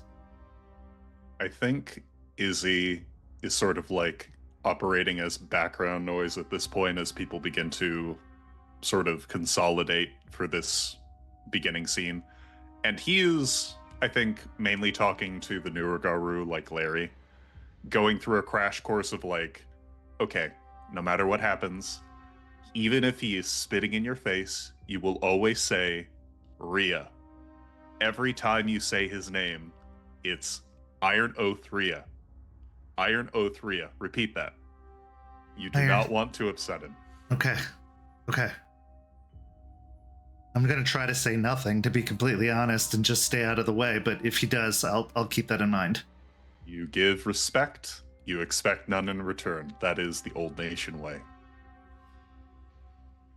Jester passes by, even though in the litany it says respect those beneath you serve, but you know, that gets ignored because who cares, right? Jester isn't he an oppressor? Yep. And we're just Aspen will supposed to clear her throat listening to the conversation to try and get everyone's attention. Sorry. Just prepping You- everyone. Will act exactly as you always have. You are respectful. We're all respectful, but that doesn't change who we are. And she'll look over at Izzie and kind of smile because we are different. We aren't the old nation. That I agree with.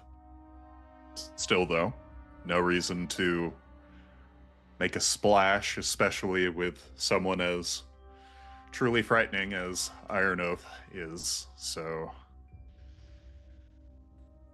I don't want to give him a reason, is all. I understand. I'll look to Larry.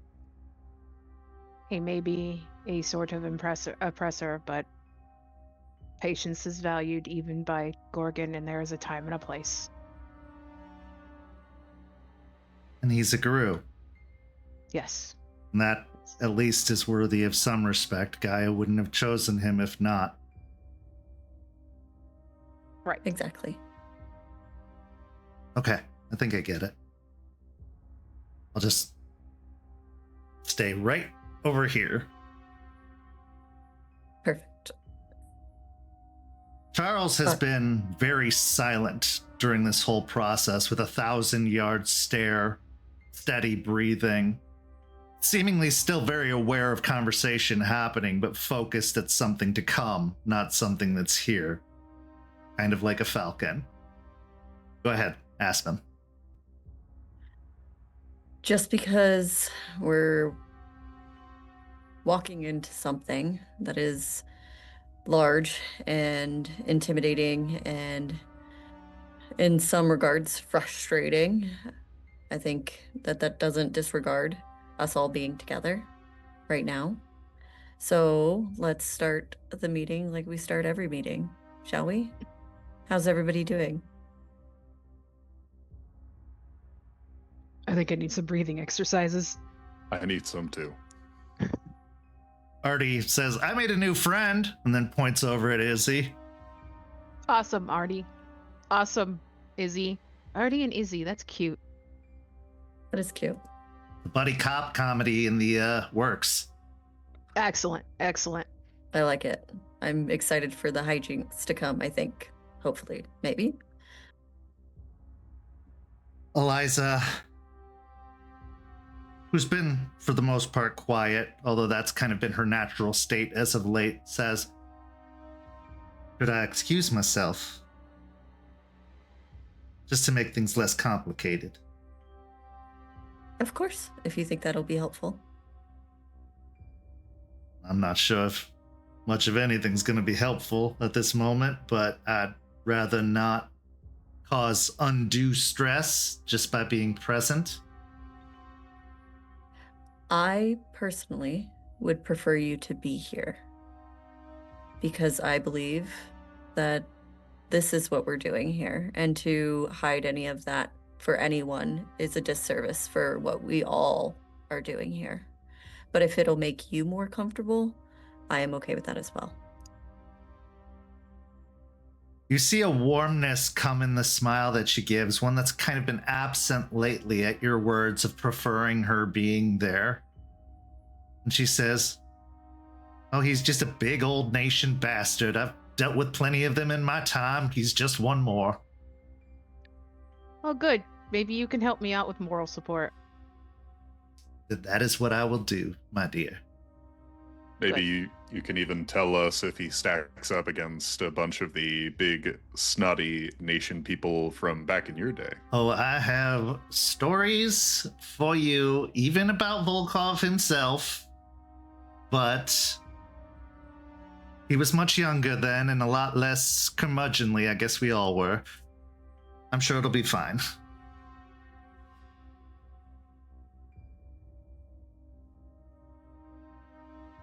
Charles finally breaks his silence. "Remember this. Not here for any of you. Has no cause to rile up or get any under any of your skin. Say what you will about my mentor. He is honorable, especially in official functions.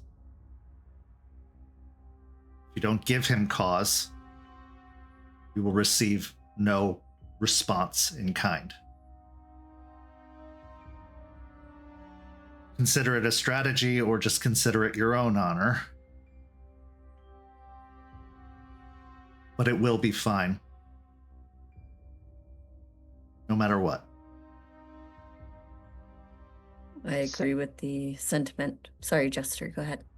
No, I was just going to ask, so you're saying he's not the type to try to rile up people just to catch them in traps, like a lot of political assholes do? Not him. Not in that way. He will speak respectfully in the way Silverfangs do. If anything, he will leave it up to your own interpretations of what he says for you to act accordingly. But he is not a politician, no. He is not here to politic. He is here to do the job he was sent to do. He is a leader of warriors, but he himself is also still a soldier. He will follow his orders.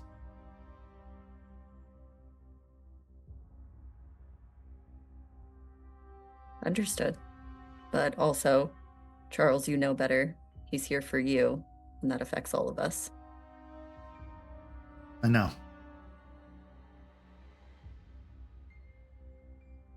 He'll be fine. And remember what we talked about. We don't do anything, but if you do something, we have your back. I understand. At this point, there is a rustling in the woods, which draws everyone's attention to the edge of the clearing. With held breath, waiting for whatever moves to reveal itself, that breath quickly exhales as an older woman in a pretty fanciful dress suit steps out, brushing burrs and twigs off of her dress,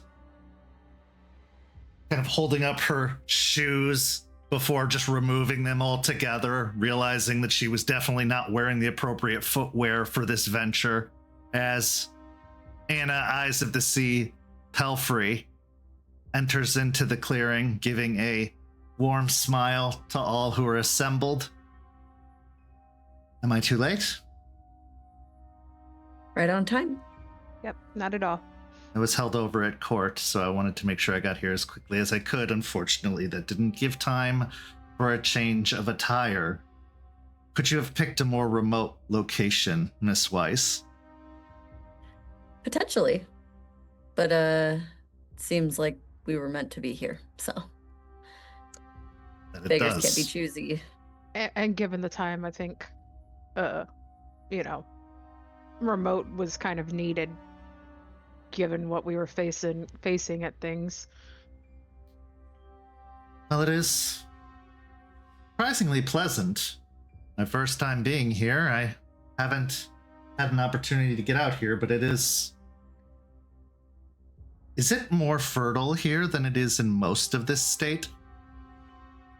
Yep, probably at this point. The sun, or the grass isn't sun-scorched and covered in weeds. I assume that's your doing, and a story that I wish to hear at some point from you, Jester. Yep. Eyes of the Sea, Rhea. Pleasure. My name is Entwined Smiles with Claws. I noticed, obviously, you had complaints about the travel here. Can we get you anything before proceedings begin? They're not actual complaints, Entwines with Smiles. Nothing needs to be prepared, and I have heard of you, and I am happy to make your acquaintance. So, is there anything I need to know before the guest of honor arrives, or the guest of dread, whatever you prefer?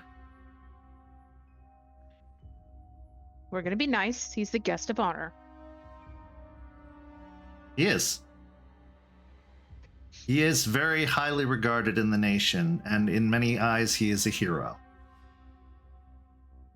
I know that he is here for what seems like a villainous purpose, but having been in the politics of the nation and having stepped away from them, I am the first to tell you, staying in there as long as he has would make anyone guarded. Perhaps even seemingly a little aggressive. But he is a good guru. There are no tales in the Silver Record of him committing atrocities. He is worthy of the respect he deserves. But I won't let him bully you. So don't be afraid of that. Because I also carry a name in the nation. One that I don't frequently use, but will, if I have to, protect those that are close to me. She looks specifically at Aspen. It's just another day in court. Exactly. She steps over to the table and actually takes the shoes that she's carrying with her and gently bangs them against one of the stool legs to shake the mud and weeds and plant growth that have collected on them. A little bit of time passes, a tenseness in the air. And the next sound that makes its way through the trees is much more direct, much more purposeful. If there were trumpets to herald an arrival, it would be the snapping of fallen twigs, the rustling of grass, the bushes, as a man larger than Charles, possibly one of the largest men most of you have ever encountered, enters into the clearing. His hair being the first thing seen, as it's almost like a light reflecting the moon as it moves through the trees. A full beard covering his face, his skin scarred from many conflicts. He wears a denim jacket of dark fabric, a button-up shirt tucked into pants with a belt, and what appears to be combat boots on his feet.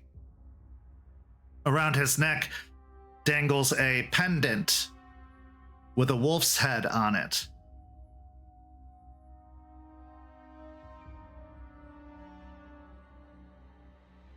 He looks towards Aspen, dipping his head. May I approach? Iron Oath, Mr. Volkov? You may. And she'll gesture to the seat across from hers. Thank you.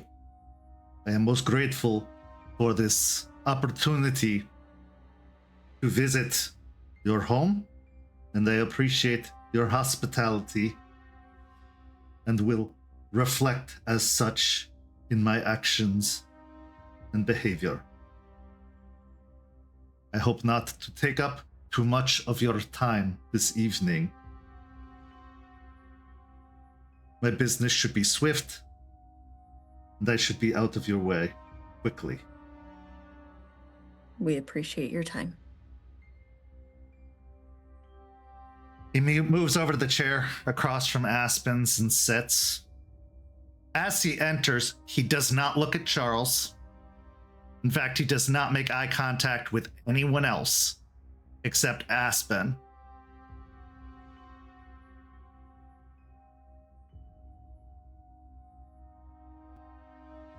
Would you care to introduce me to anyone else present? Your elders. Of course. This is Jester, Galliard Black Fury, and she'll gesture over to Jester. This is malicious Jester, yes? Yes. I have heard your name. It is a pleasure to meet you. Thank you. You have quite a tales yourself of many things that you have done. You honor me. And as you introduce them one by one, it's like they appear in front of him for the first time as he actually looks at them and gives them recognition. She will make a point to introduce Eliza, Stargazer the Urge. He says nothing and just nods his head in recognition.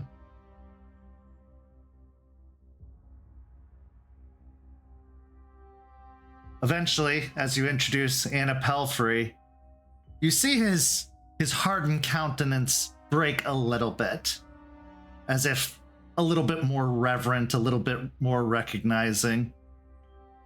He addresses her with some niceties and courtesies and says,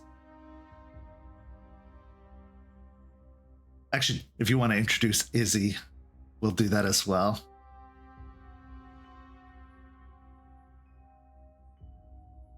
And this is Isidoro, a rune child of Gaia. I know you. Entwined Yep. smiles with claws from the piercing Moonrise pack. You are correct, Iron Oath Ria. A pleasure to make your acquaintance. Your legacy has been well known to me and everyone here at this pack. We had come to believe that you were dead. I am glad to see that you are not. Thank you for your concern, Ria.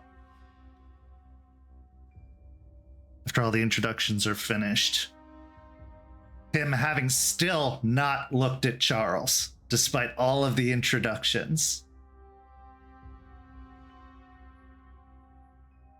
You know why I am here, why I have been sent. I do not know to what extent you have informed the others. That is not of my concern or my business. But the court of King Jonas Albrecht has made a summons for Charles Albrecht, heir to the crown.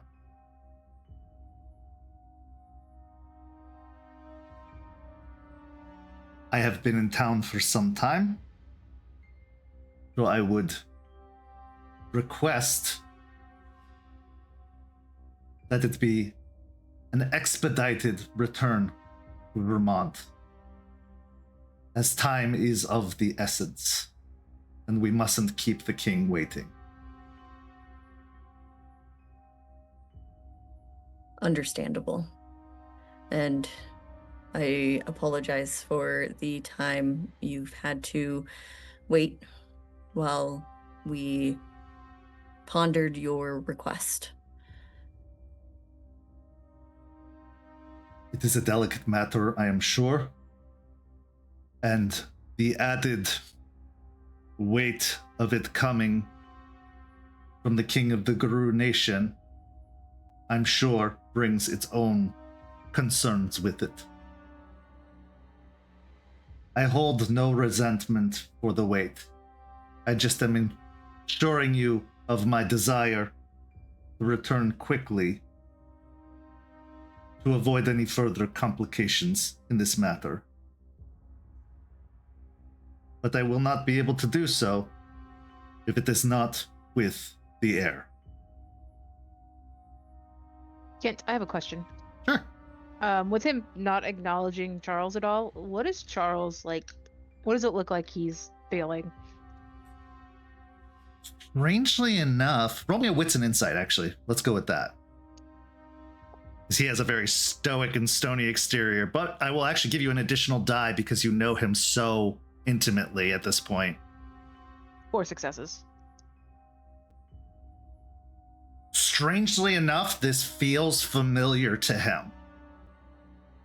Until he is spoken to, he is not to address his mentor. And so it almost feels like a bit of recognition of old behavior, a bit of a reversion in his behavior, not demanding to be recognized and not pushing for any. He just seems to be stoic and reserved. But he seems okay? He seems okay. He's very stiff in his posture, but that is likely like standing at attention in the military. Right. Waiting to be called upon or tapped in any capacity. So he is just being militant. Okay. I would like to do something while they're having this conversation. Sure. I would like to spend a willpower and activate Mind Speak to Charles. Okay. Since I'm looking at it, I'm pretty sure this roll is going to be very easy. I got 3 successes. Yeah. Connection established. All right, and just send him, hey, I'm here. I'm with you always. It's okay. Aside from his hair, doesn't feel like he's aged at all. I mean, we can regenerate in like moments. So how do you think like aging probably doesn't work as much as well on us? Which is really sad because we could live to be like really old. Anyways, I'm going on a tangent, but I'm here. Is it selfish of me to wish he had been smaller? No. It's not selfish of you. Okay. Thank you. Mm-hmm. I'm okay. No. But if you need me, I'm right here. And I'll just keep the connection open as the conversation continues. So, What is it you require to put a conclusion to this business? First, I'd like to ask a question. Of course. What is the urgency now? Why, this point in time, is he being called upon?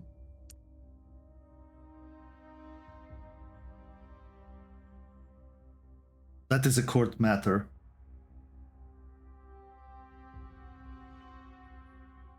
Decisions have been made that have put in the minds of myself and other members of the court the safety of it in jeopardy, not just of the court, but of the nation as a whole. And you cannot speak on what the safety, the urgency. It is not mine to tell. I beg your your forgiveness for this, but I was given a task. It was expressed to me that it was a matter of importance and urgency, and I am fulfilling that task. Okay. What will be required of Charles up at the court? I suppose that remains to be seen. But some believe that it is time for Charles to fulfill his destiny. And what does that entail, Mr. Volkov? His eyes, though he doesn't turn his head, flit in the direction of Charles and back again.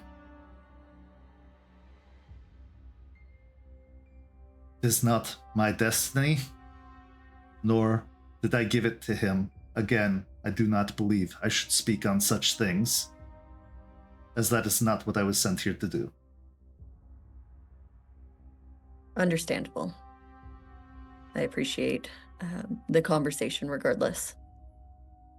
But it does pose a unfortunate reality that I, as his sept leader, am unaware of what will be happening to one of my sept, to one of my pack. And therefore, that does make it quite difficult to send him blindly without any real facts into the inquiries of what Mr. Albrecht will be doing. Do you agree? I understand your concern.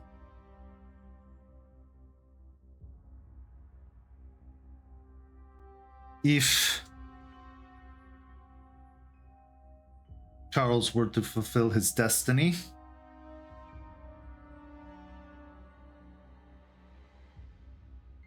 then the pack would be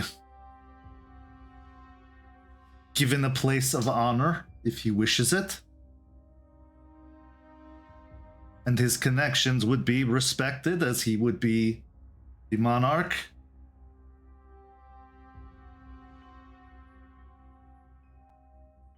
But if he wishes to separate, he would also have the right to do so as well. That is his choice. Understood.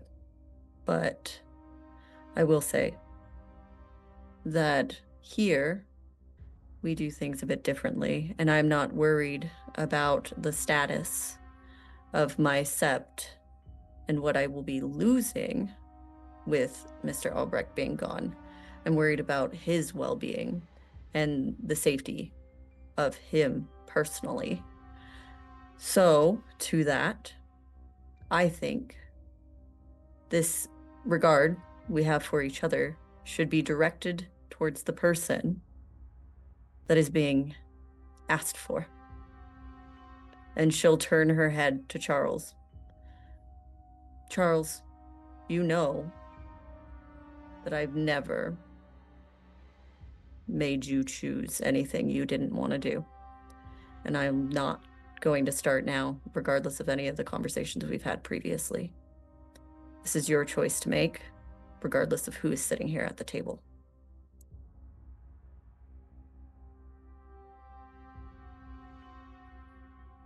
Charles is sort of frozen in place in this moment as he is torn between two completely different and opposing worlds, the past and the present, with the future to be determined.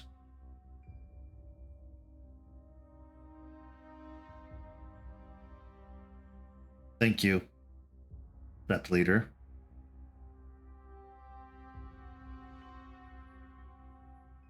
I understand that Iron Oath.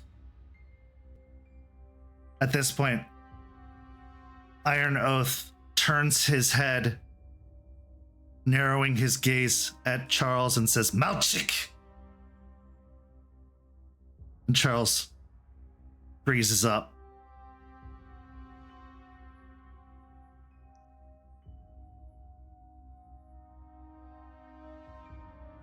My apologies. Master Iron Oath was sent here for a purpose at the summons of my grandfather. He then kind of a little bit nervously looks towards Iron Oath. King Jonas Albrecht.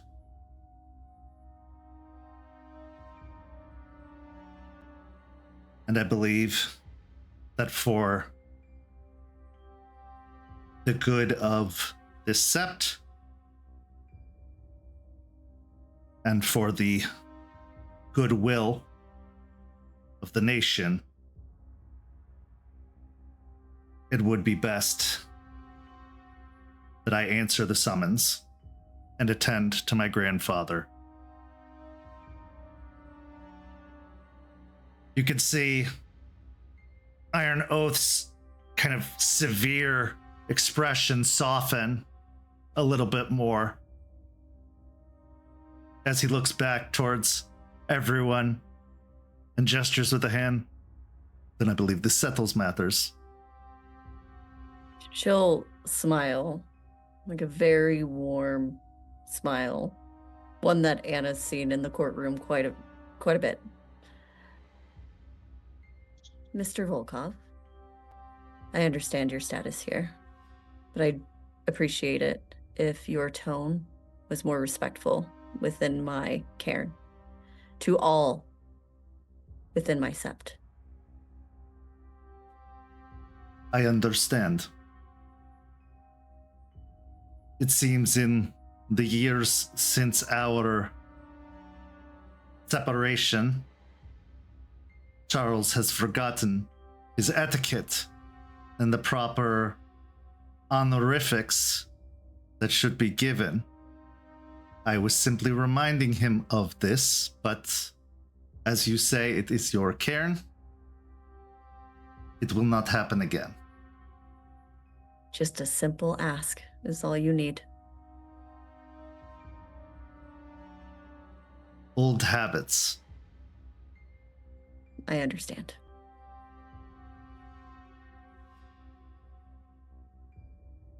Well, if there is nothing else, we will return.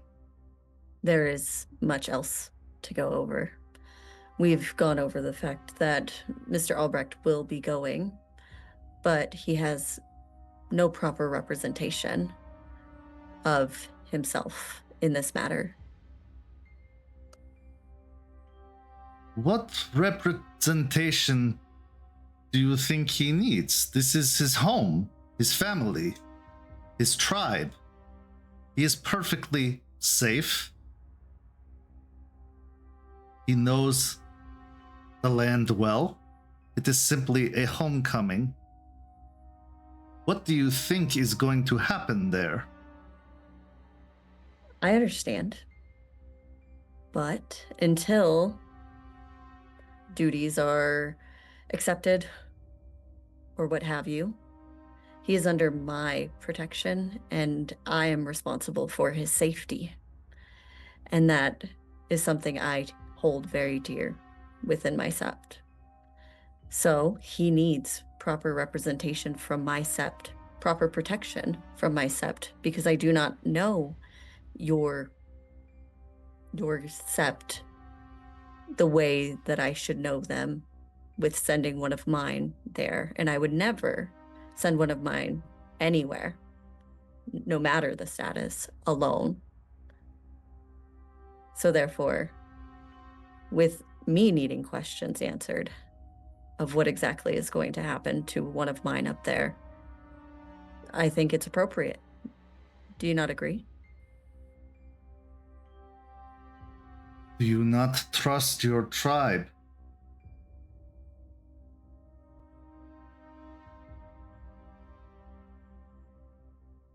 I trust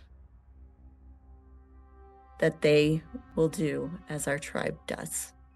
I trust that fully. And I trust that as one of the tribe, that I will be accepted there as well.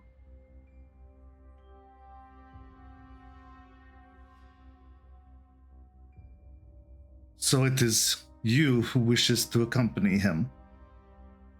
I will have to I want make sure- Jester. Charles blurts out.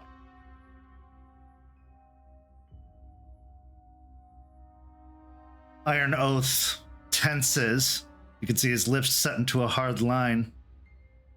But remembering what you said, he slowly turns his head towards Charles, giving a very hard stare. And then he starts to speak in Russian.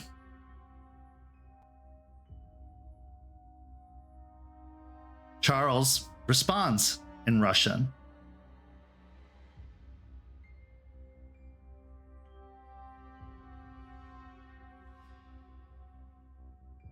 Volkov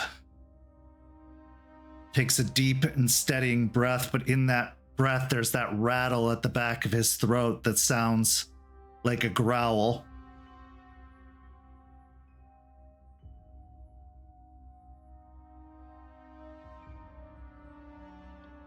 Very well. Go ahead. What were you going to say? I was just going to say, with all respect, Iron Oath, would you like something to drink? Your throat sounds a little scratchy. And I am just staring daggers at him. At that, Izzie gets ready to get up, assuming he even gives an indication that he needs something, and go and fetch it. I'm fine. I fear this choice will be viewed as an insult, but that is not for me to decide. I was sent with a purpose to retrieve Charles Albrecht, return him to the court. The specifics of bringing him back alone were not stated. Therefore, he looks towards Charles once more. And it seems like he's about to say something harsh and biting, but then his eyes fall on Anna Palfrey.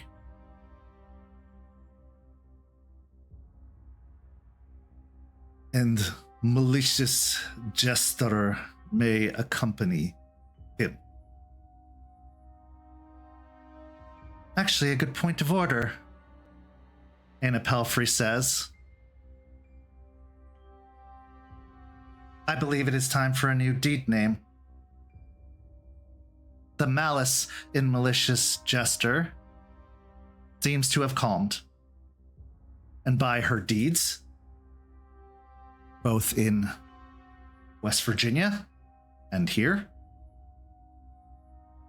I believe she is to be dubbed Jester Silver Tongue, Iron Oath. You could see him stiffen even more, but he tries his best not to show it.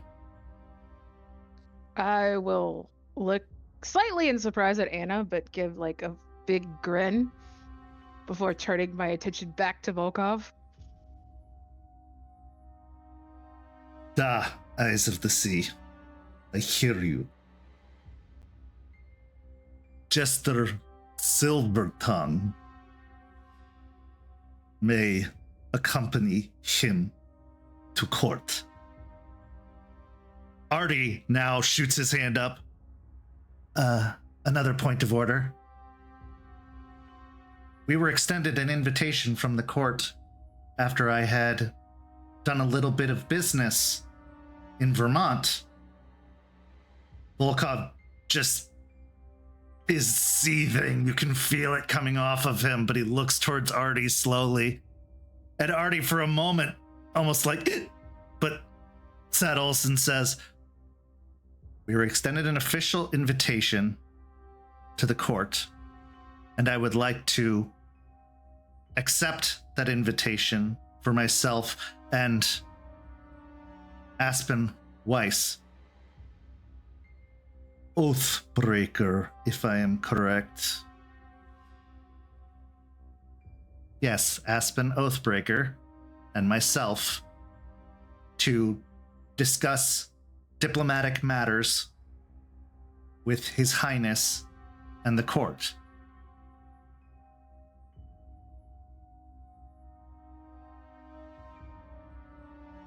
This matters not to me. It is not of this affair. I will let them know you are coming. Okay, good. Artie sits back down, and for a moment he shoots a look to Aspen and Jester like, I think I shit my pants. Izzie will sort of roll forward in his seat, and obviously limited by glances and stares, he will glance at Jester and give a look of like, do you want me to make a motion in regards to like your deed name? Jester will nod. At that, Izzie will go, Iron Oath Rhea, and obviously Eyes of the Sea Rhea.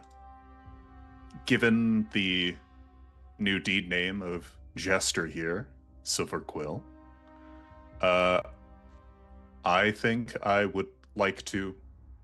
Silver Tongue, forgive me. I would like to formally invite you to the Rite of Accomplishment. Obviously, you are free to decline, but as tradition dictates, you are present here for the ceremony, and we would like you to partake, should you deign it respectable. As Volkov goes to speak, obviously to refuse, Eyes of the Sea interjects and says, I think it would be an honor for both of us to be present for this rite of accomplishment. Wouldn't you agree, Iron Oath?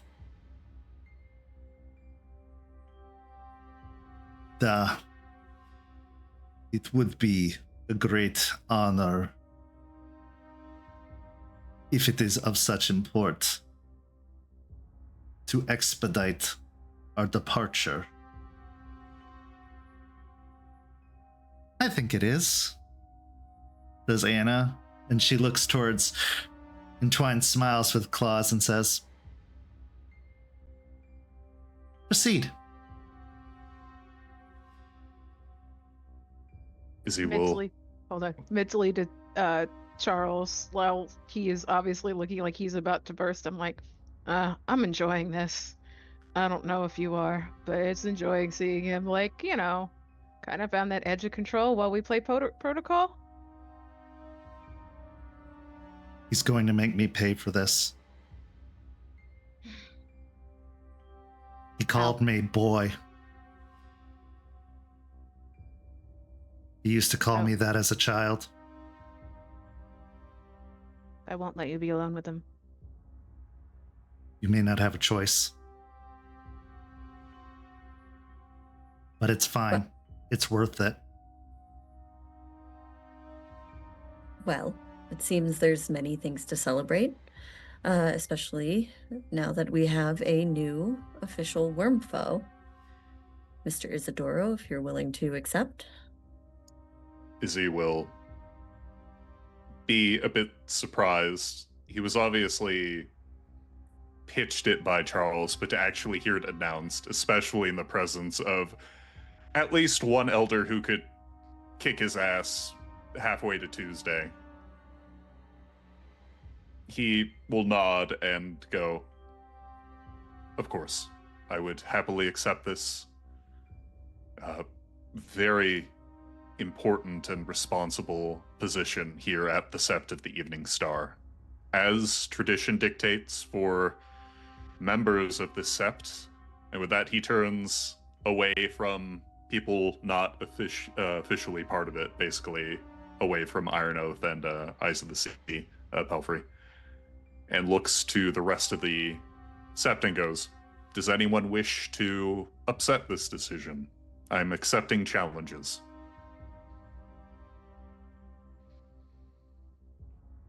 It remains quiet. Artie just gives a thumbs up and a smile. Eliza nods her head with reverence. A smile sets on Izzie's face, a bit more than the framed grin that he's had for the majority of this meeting, as he returns his gaze to Aspen, bows, and goes, "Nothing will seek harm to this cairn, or this sept, or this pack, so long as I have claws to strike in a heartbeat." Thank you, Isidoro. Mr. Volkov, one more thing. We are going to use deed names. Perhaps that tradition should remain for the rest of the meeting. My apologies, Iron Oath. But that is exactly what I was going to regard you with. Seeing as how I'm going to spend some time away from two of my Sept members, can you promise me that they will not be harmed physically or mentally in my absence by anyone within the court or within their presence? Will you be able to protect them while I am absent?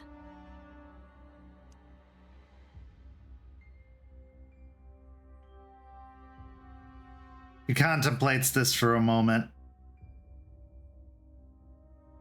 He then kind of tilts his head towards Charles and murmurs something in Russian. Charles responds in Russian.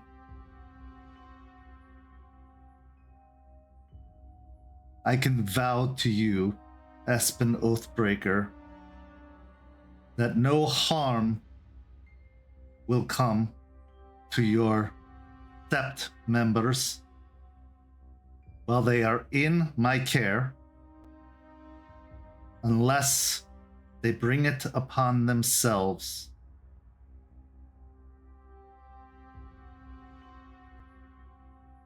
Could you define that, please? Just so I know how not to bring it upon myself. What counts as bringing it upon ourselves? You show respect at the court the same as I have shown it here. You do not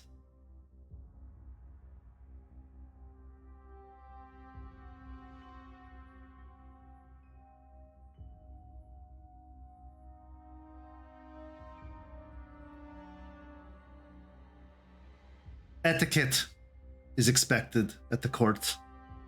But being Guru, it is also understood of the rage that boils in all of us.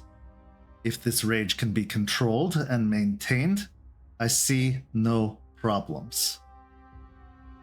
But if Jester Silvertongue or Charles Albrecht were to issue a challenge or to attack a member of the court,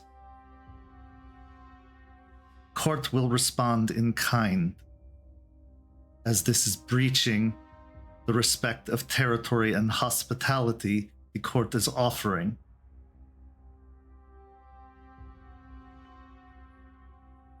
And I believe Charles would be amenable to training to see his progress, wouldn't you? Mentally to Charles, you could say no. No, I can't. That would be viewed as weakness, and I can't go into this as weak. Of course, Master Iron Oath, I would be happy to show you how well I've progressed since we last were in each other's company, and I would not view it as abuse. And he looks towards Aspen with a nod. Well, wonderful. We will make sure that that training happens when I'm present. And she'll stand up and walk over because they will not be harmed in my absence, correct? And she'll put her hand out.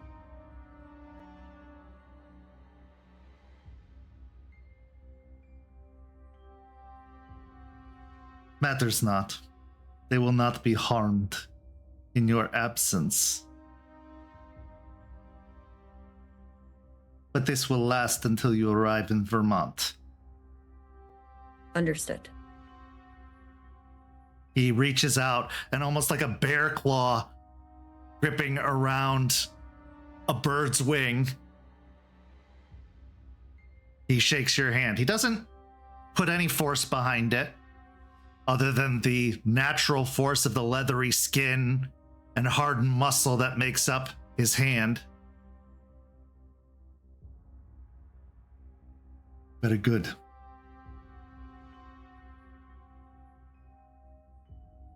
Then shall we, with the right, so we may depart. Of course. I appreciate having this conversation with you, Iron Oath. Izzie will clap his hands together. Treasured elders, sept members of the sept at the Evening Star, please, if you all will gather around the bonfire, beginning with stories that will extol the new Jester's renown, and with it, her new deed name. As everyone gathers and stories are told, Florida experiences a chill for maybe a month of the year. And compared to other places, they would wish they had that kind of chill in exchange for the winters that they suffer. But somehow, even with it being April, almost May, there is a strong chill in the air. And it seems to center on Iron Oath Volkov. Because rage doesn't always have to be hot. Sometimes it can be very, very cold. But he's a man of honor. He has made an oath. And the oath will be upheld until Aspen's arrival in Vermont, when all bets are off. I would like to do one more thing. Okay. As we are doing the celebration, if I can feel like that and the stony expression, I'm going to meet his eyes, and one, I'm calling on the ancestors to increase my intimidation. Okay.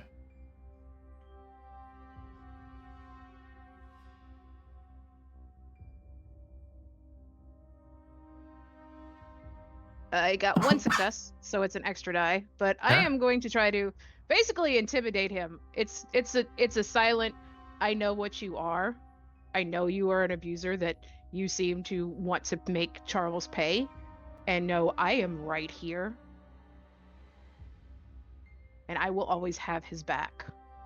Okay. Go ahead and roll me a manipulation and intimidation.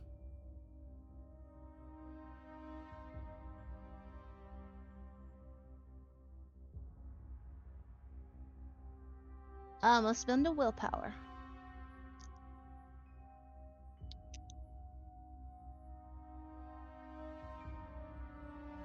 Oh yeah. I got 7 successes with a crit. Okay.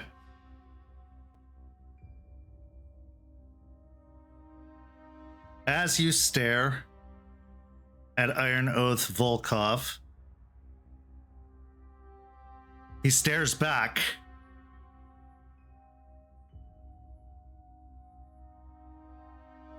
Unshaking, unmoving.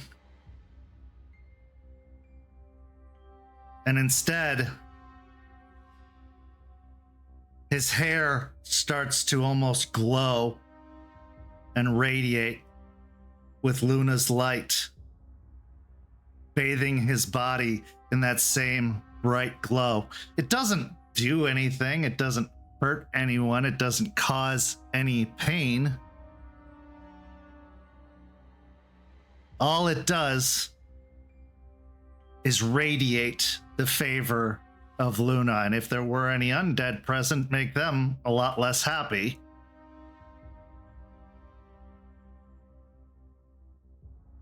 You tied. Cool. Then we're gonna stare off at each other because I am not afraid of this fucker. Roll me a composure and resolve, as the brightness might be bright enough to make you blink first.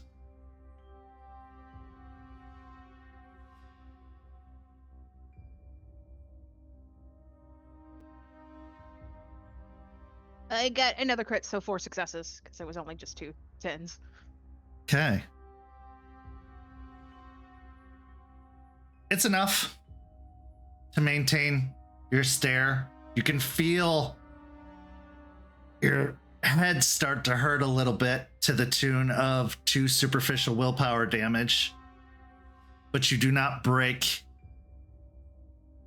the stare. It's that extra exertion of will that manages to keep it up, whereas most would have had to look away due to the shining, reflecting light.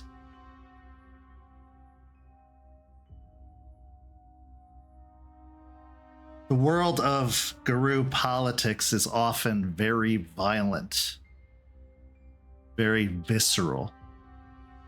And while it talks a lot about tradition and etiquette and law, it all comes back to the fact that they are animals.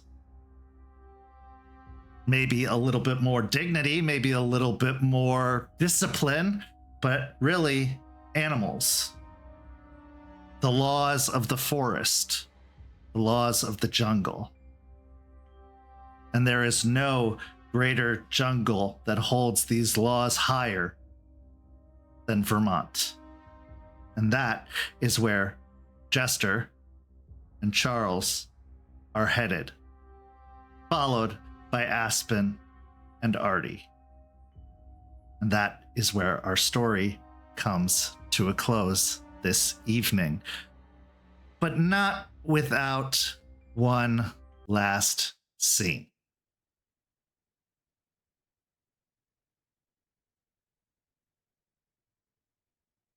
On the outskirts of Tampa, a force has been growing, preparing, waiting, watching. The cult of Fenris is a wide, expansive group of zealots of Gaia. And while all that call themselves followers of Fenris might fall within that group, they also have their own agendas and motivations. So as our scene shifts from this camp outside of Tampa, we then find ourselves in Vermont, where a figure can be seen sitting at a desk, writing. We can't quite see their face as the moonlight comes in through the window. But what we can see is on the back of their neck a tattoo of criss-crossing check marks. As a follower of Fenris sits within the court of King Jonas Albrecht. And this is where our story comes to a close. An extra long story this evening, so anybody who's still watching this, go follow St. Pete by Night on all of that social media you see down below. Join our community by following the Discord link and sign up for the Ko-fi for a bunch of extras that will benefit this channel, this program, and this servers. A big thank you to all of these amazing players who stuck out this extra long session. This coming week, we have a new episode of Hellhounds on Friday, a new episode of Red Tide Rising, and let me tell you, that is a really fun episode coming up this Sunday. And then we'll be back with another episode of Rage Across Tampa next Tuesday. And in fact, we'll be going on a break after that episode, so it's going to have some maybe finale-esque vibes, season finale-esque vibes.